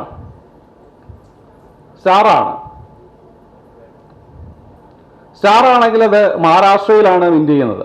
സ്റ്റാർ ആണെങ്കിൽ അത് മഹാരാഷ്ട്രയാണ് മിന്റ് ചെയ്യുന്നത്. സർക്കിൾ ആണെങ്കിൽ അത് നോയിഡയാണ് പ്രിന്റ് ചെയ്യുന്നത്. ഡയമണ്ട് ആണെങ്കിൽ കൽക്കട്ടയാണെങ്കിൽ അതിനകത്തൊന്നും കാണത്തില്ല. 4 സിമ്പിൾസ് ആണുള്ളത്. സ്റ്റാർ, ഡയമണ്ട്, സർക്കിള്, ഒന്നുമില്ലെങ്കിൽ അത് കൽക്കട്ടയാണ് പ്രിന്റ് ചെയ്യുന്നത്. നമ്മൾ കോയിൻ എത്ര നാളായിട്ട് ഉപയോഗിക്കുന്നു? വീണ്ടും പറയുന്നു, എന്താ കണ്ണുണ്ടായ പോരാ, കാണണം. അപ്പോ നമ്മൾ നേരത്തെ നമ്മുടെ ശിഖ മാഡം തന്നെ പറഞ്ഞു, നമ്മളിപ്പോൾ ജീവിക്കുന്നത് 21ാം നൂറ്റാണ്ടിലാണ് അല്ലേ? ഇംഗ്ലീഷിൽ എന്താ പറയുക? 21st സെഞ്ചുറി അല്ലേ? ഒരിക്കലും അത് 21st സെഞ്ചുറി അല്ല, ഇറ്റ്സ് 21st സെഞ്ചുറി. 21st സെഞ്ചുറിയാണ്. ഈ കാലഘട്ടത്തിന്റെ പ്രത്യേകത എന്ന് പറഞ്ഞാൽ you have to be smart enough than a hard worker. ഒരു ഹാർഡ് വർക്കറേക്കാൾ ഉപരി നിങ്ങൾ എന്തായി മാറിയേ പറ്റൂ? ഒരു സ്മാർട്ട് വർക്കർ ആയേ പറ്റൂ. എങ്കിൽ മാത്രമേ നിങ്ങൾക്ക് എന്ത് ചെയ്യാൻ പറ്റൂ? ഇതുപോലുള്ള കോമ്പറ്റേറ്റീവ് എക്സാംസ് ക്രാക്ക് ചെയ്യാൻ പറ്റൂ. അപ്പോൾ ആ ഒരു സ്മാർട്ട് വർക്കർ ആകാൻ നിങ്ങളുടെ മുമ്പിൽ ഒരുപാട് ഓപ്ഷൻസ് ഉണ്ട്. ഞാൻ നേരത്തെ പറഞ്ഞു, നിങ്ങൾക്ക് ഇത്രയും ന്യൂസ് പേപ്പർ പെട്ടെന്ന് തന്നെ കവർ ചെയ്യാൻ പറ്റുന്ന ഒരു മീഡിയമാണ് ഫോട്ടോൺ സിവിൽ സർവീസ് അക്കാഡമിയുടെ യൂട്യൂബ് ചാനൽ. ആർക്കും സബ്സ്ക്രൈബ് ചെയ്യാം, നിങ്ങൾക്ക് ന്യൂസ് കേൾക്കാം. അതുപോലെ തന്നെ എല്ലാ ദിവസവും രാത്രി 9 മണി മുതൽ 10 മണി വരെ NCERT ബേസ്ഡും കറണ്ട് അഫയേഴ്സ് ബേസ്ഡുമായിട്ടുള്ള ക്വിസ് കണ്ടക്ട് ചെയ്യുന്നുണ്ട് എല്ലാ ദിവസവും. അപ്പോൾ സിവിൽ സർവീസിന് ഉൾപ്പെടെയുള്ള പ്രിപ്പയർ ചെയ്യുന്ന ആളുകളാണ് ഈ ക്വിസ് കോമ്പറ്റീഷന് പങ്കെടുക്കുന്നത്. പക്ഷേ അതിൽ എപ്പോഴും വിന്നേഴ്സ് ആവുന്നത് 8ാം ക്ലാസ്സിൽ പഠിക്കുന്ന ഫോട്ടോണിലെ സ്റ്റുഡൻറ്റും 11ാം ക്ലാസ്സിൽ പഠിക്കുന്ന വിനായകനും ഒക്കെയാണ്. ഇൻപുട്ട് ഇടുന്നുണ്ട്. ഒന്ന് ആലോചിച്ച് നോക്കുക, നമ്മളിപ്പോഴേ നമ്മളോട് തന്നെ വാല്യൂ ആഡ് ചെയ്ത് മുന്നോട്ട് പോകുമ്പോൾ at the end of the day you will be the real champions. നമ്മൾ റോഡിൽ കൂടെ നടന്നു പോകുമ്പോൾ ഒരു വലിയ കല്ല് കിടക്കുക, നമ്മൾ ആരും അതിനെ മൈൻഡ് ചെയ്യത്തില്ല. പക്ഷെ ആ കല്ല് ഒരു മനോഹരമായിട്ടുള്ള ശില്പമായി മാറുമ്പോൾ നമ്മളതിനെ എന്ത് ചെയ്യുന്നു? ആദരിക്കുന്നു, ബഹുമാനിക്കുന്നു, തൊഴുകുന്നു, പ്രാർത്ഥിക്കുന്നു, പൂവിടുന്നു, പാലൊഴിക്കുന്നു അല്ലേ? എന്താ ഈ കല്ലും വിഗ്രഹവും തമ്മിലുള്ള വ്യത്യാസം? ഈ കല്ല് വിഗ്രഹമായിട്ട് മാറാൻ ഒരുപാട് ഉളിയും ചുറ്റിയലും കൊണ്ട് ഒരുപാട് അടി കിട്ടിയിട്ടുണ്ടാവും. അതിനർത്ഥം ഒരുപാട് വേദന അത് തിന്നിട്ടുണ്ടാവും. പക്ഷെ ആ തിന്ന വേദനയുടെ അന്തിമ ഫലം എന്താണ്? ഇറ്റ്സ് ബ്യൂട്ടിഫുൾ അല്ലേ? എല്ലാവരാലും പ്രശംസിക്കപ്പെടുന്ന, അംഗീകരിക്കപ്പെടുന്ന, ആദരിക്കപ്പെടുന്ന ഒരു രൂപമായി മാറും. Likewise, take maximum pain, the end result will be more sweeter. Okay, നമ്മുടെ ആ ശിഖ മാഡം തന്നെ നേരത്തെ പറഞ്ഞു, കൺസിസ്റ്റൻസി എങ്ങനെ നിലനിർത്താം. Think about your parents. അവിടെ ഇരിക്കുന്ന ആ വിദ്യാർത്ഥികൾ തന്നെ ഒന്ന് കണ്ണടച്ചിട്ട് നിങ്ങളൊന്ന് സങ്കല്പിച്ച് നോക്കേ. നിങ്ങളുടെ അച്ഛൻ്റെയും അമ്മയുടെയും കയ്യിൽ അല്ലെങ്കിൽ അവരുടെ അടുത്ത് നിങ്ങൾ ചെന്ന് പറയുകയാണ്, അച്ഛാ അമ്മ എനിക്ക് സിവിൽ സർവീസ് കിട്ടി, ഞാൻ ആ ലിസ്റ്റിലുണ്ട്. What you feel? നിങ്ങൾക്ക് എന്താ തോന്നുന്നത്? അതിനേക്കാൾ വലിയൊരു ഗിഫ്റ്റ് നിങ്ങൾ ഇവിടെ ഇരിക്കുന്ന പാരൻസിന് കൊടുക്കാനില്ല. നിങ്ങൾ സമ്പാദിച്ചൊന്നും കൊടുക്കുകയൊന്നും വേണ്ട. നാളെ നിങ്ങളുടെ പാരൻസ് പുറത്തിറങ്ങുമ്പോൾ അല്ലെങ്കിൽ പുറത്തുകൂടെ നടന്നു പോകുമ്പോൾ നിങ്ങളുടെ പേര് പറഞ്ഞിട്ട് വേണം അവരറിയപ്പെടാൻ. വിനായകൻ്റെ അമ്മയും അച്ഛനുമാണ് പോകുന്നത്, അല്ലെങ്കിൽ നവമിയുടെ അച്ഛനാണ് പോകുന്നത്, അല്ലെങ്കിൽ ദിയ റുബിയയുടെ അച്ഛനാണ് പോകുന്നത്. അമ്മയാണ് പോകുന്നത്. ആ രീതിയിൽ അവർ അറിയപ്പെടുമ്പോൾ അവരനുഭവിക്കുന്ന ഒരു സാറ്റിസ്ഫാക്ഷൻ ഉണ്ട്. അതിനപ്പുറം നിങ്ങളൊന്നും കൊടുക്കണ്ട.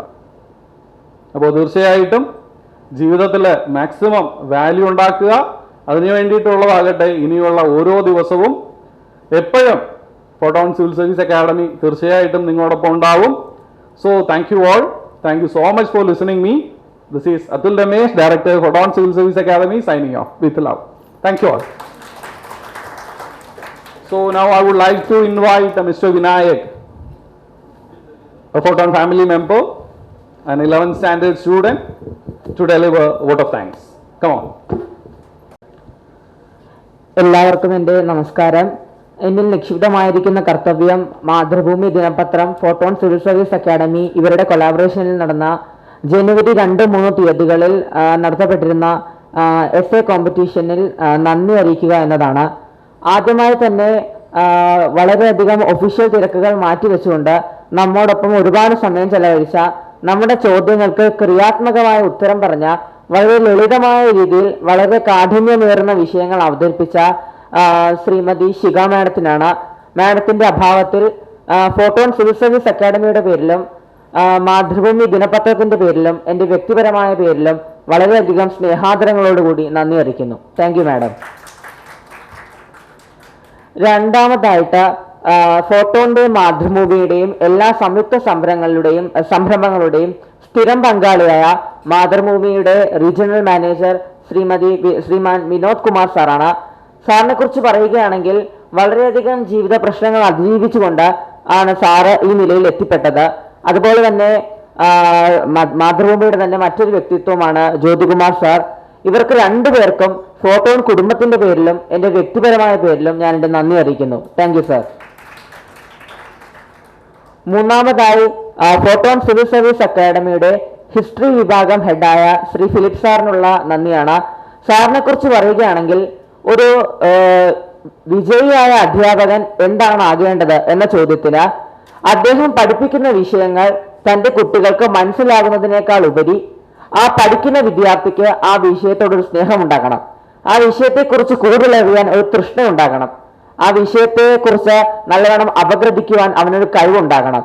ഇത് മൂന്നും ആ കുട്ടിക്ക് ഉണ്ടാകുന്നത് എന്നാണോ അന്നാണ് ആ കുട്ടിയെ പഠിപ്പിച്ച അധ്യാപകൻ വിജയിയായ ഒരു അധ്യാപകനാകുന്നത്. അത്തരത്തിൽ നോക്കുകയാണെങ്കിൽ ഒരുപാട് തവണ വിജയിയായ ഒരു വ്യക്തിയാണ് Shri Philip sir.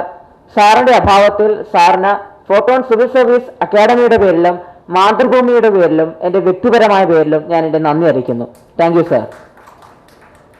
Last but not the least, നമ്മുടെ ഏവരുടെയും പ്രിയങ്കരനായ അതുൽ സാറിനുള്ള നന്ദിയാണ്. സാറിനെ കുറിച്ച് പറയുകയാണെങ്കിൽ പല അക്കാഡമികളിലും ഒരു ഹോംവർക്ക് അതുപോലെ മറ്റു കാര്യങ്ങൾ ചെയ്തില്ലെങ്കിൽ പണിഷ്മെന്റ് കൊടുക്കുന്ന ഒരു രീതിയുണ്ട്. സാറിനെ കുറിച്ചാണെങ്കിൽ നമ്മളൊന്നും ചെയ്തില്ലെങ്കിൽ സാർ നമ്മുടെ അടുത്ത് ആദ്യം ചിരിച്ചു കാണിക്കും, എന്നിട്ട് നമ്മുടെ തെറ്റ് വളരെ സൗമ്യമായ രീതിയിൽ നമുക്ക് പറഞ്ഞു തരും. അങ്ങനെ നമ്മളെ മാക്സിമം ഈ സന്തോഷകരമായ പെരുമാറ്റത്തിലൂടെ തെറ്റുതിരുത്താനാണ് സാർ പ്രേരിപ്പിക്കുന്നത്. പിന്നെ അവസാനമായിട്ട് നമ്മൾ എല്ലാവരും തിയേറ്ററിൽ സിനിമ കാണാൻ പോകുന്നവരാണ്. അപ്പോൾ സിനിമ കാണുമ്പോൾ നമ്മൾ എല്ലാവരും കാണുന്നത് ആ തിയേറ്ററിൽ ഓടുന്ന 2 മണിക്കൂർ സിനിമ മാത്രമാണ്. പക്ഷെ ആ സിനിമ തിയേറ്ററിൽ 2 മണിക്കൂർ ഓടണമെങ്കിൽ മാസങ്ങളോളം, ഒരു പക്ഷെ വർഷങ്ങളോളം ആ സിനിമയ്ക്ക് പിന്നിൽ ഒരുപാട് കാസ്റ്റ് ആൻഡ് ക്രൂ ദിനം പ്രതി വർക്ക് ചെയ്യുന്നുണ്ടായിരിക്കും. അവരുടെ വർക്കിംഗ് ആണ് ആ 2 മണിക്കൂർ എന്റർടൈൻമെന്റ് നമുക്ക് നൽകുന്നത്. അത് തന്നെയാണ് ഈ പരിപാടിയിൽ നമുക്ക് കാണാൻ കഴിഞ്ഞത്. നാം ഏവരും വളരെയധികം വിജയകരമായ രീതിയിൽ നടപ്പാക്കപ്പെട്ട ഈ പ്രോഗ്രാം ഇന്നിവിടെ കണ്ടു. പക്ഷെ ഈ പ്രോഗ്രാം ഈ രീതിയിൽ നടപ്പാക്കണമെങ്കിൽ അതിന് പിന്നിൽ ഒരുപാട് ആൾക്കാരുടെ പ്രയത്നമുണ്ട്. അവരാണ്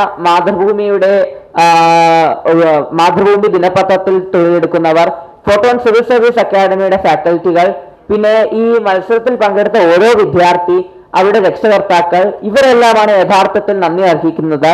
ഇവർക്ക് ഏവർക്കും നന്ദി പറഞ്ഞുകൊണ്ട് ഞാൻ എൻ്റെ വാക്കുകൾ ഉപസംഹരിക്കുന്നു. നന്ദി, നമസ്കാരം, ജയ് ഹിന്ദ്.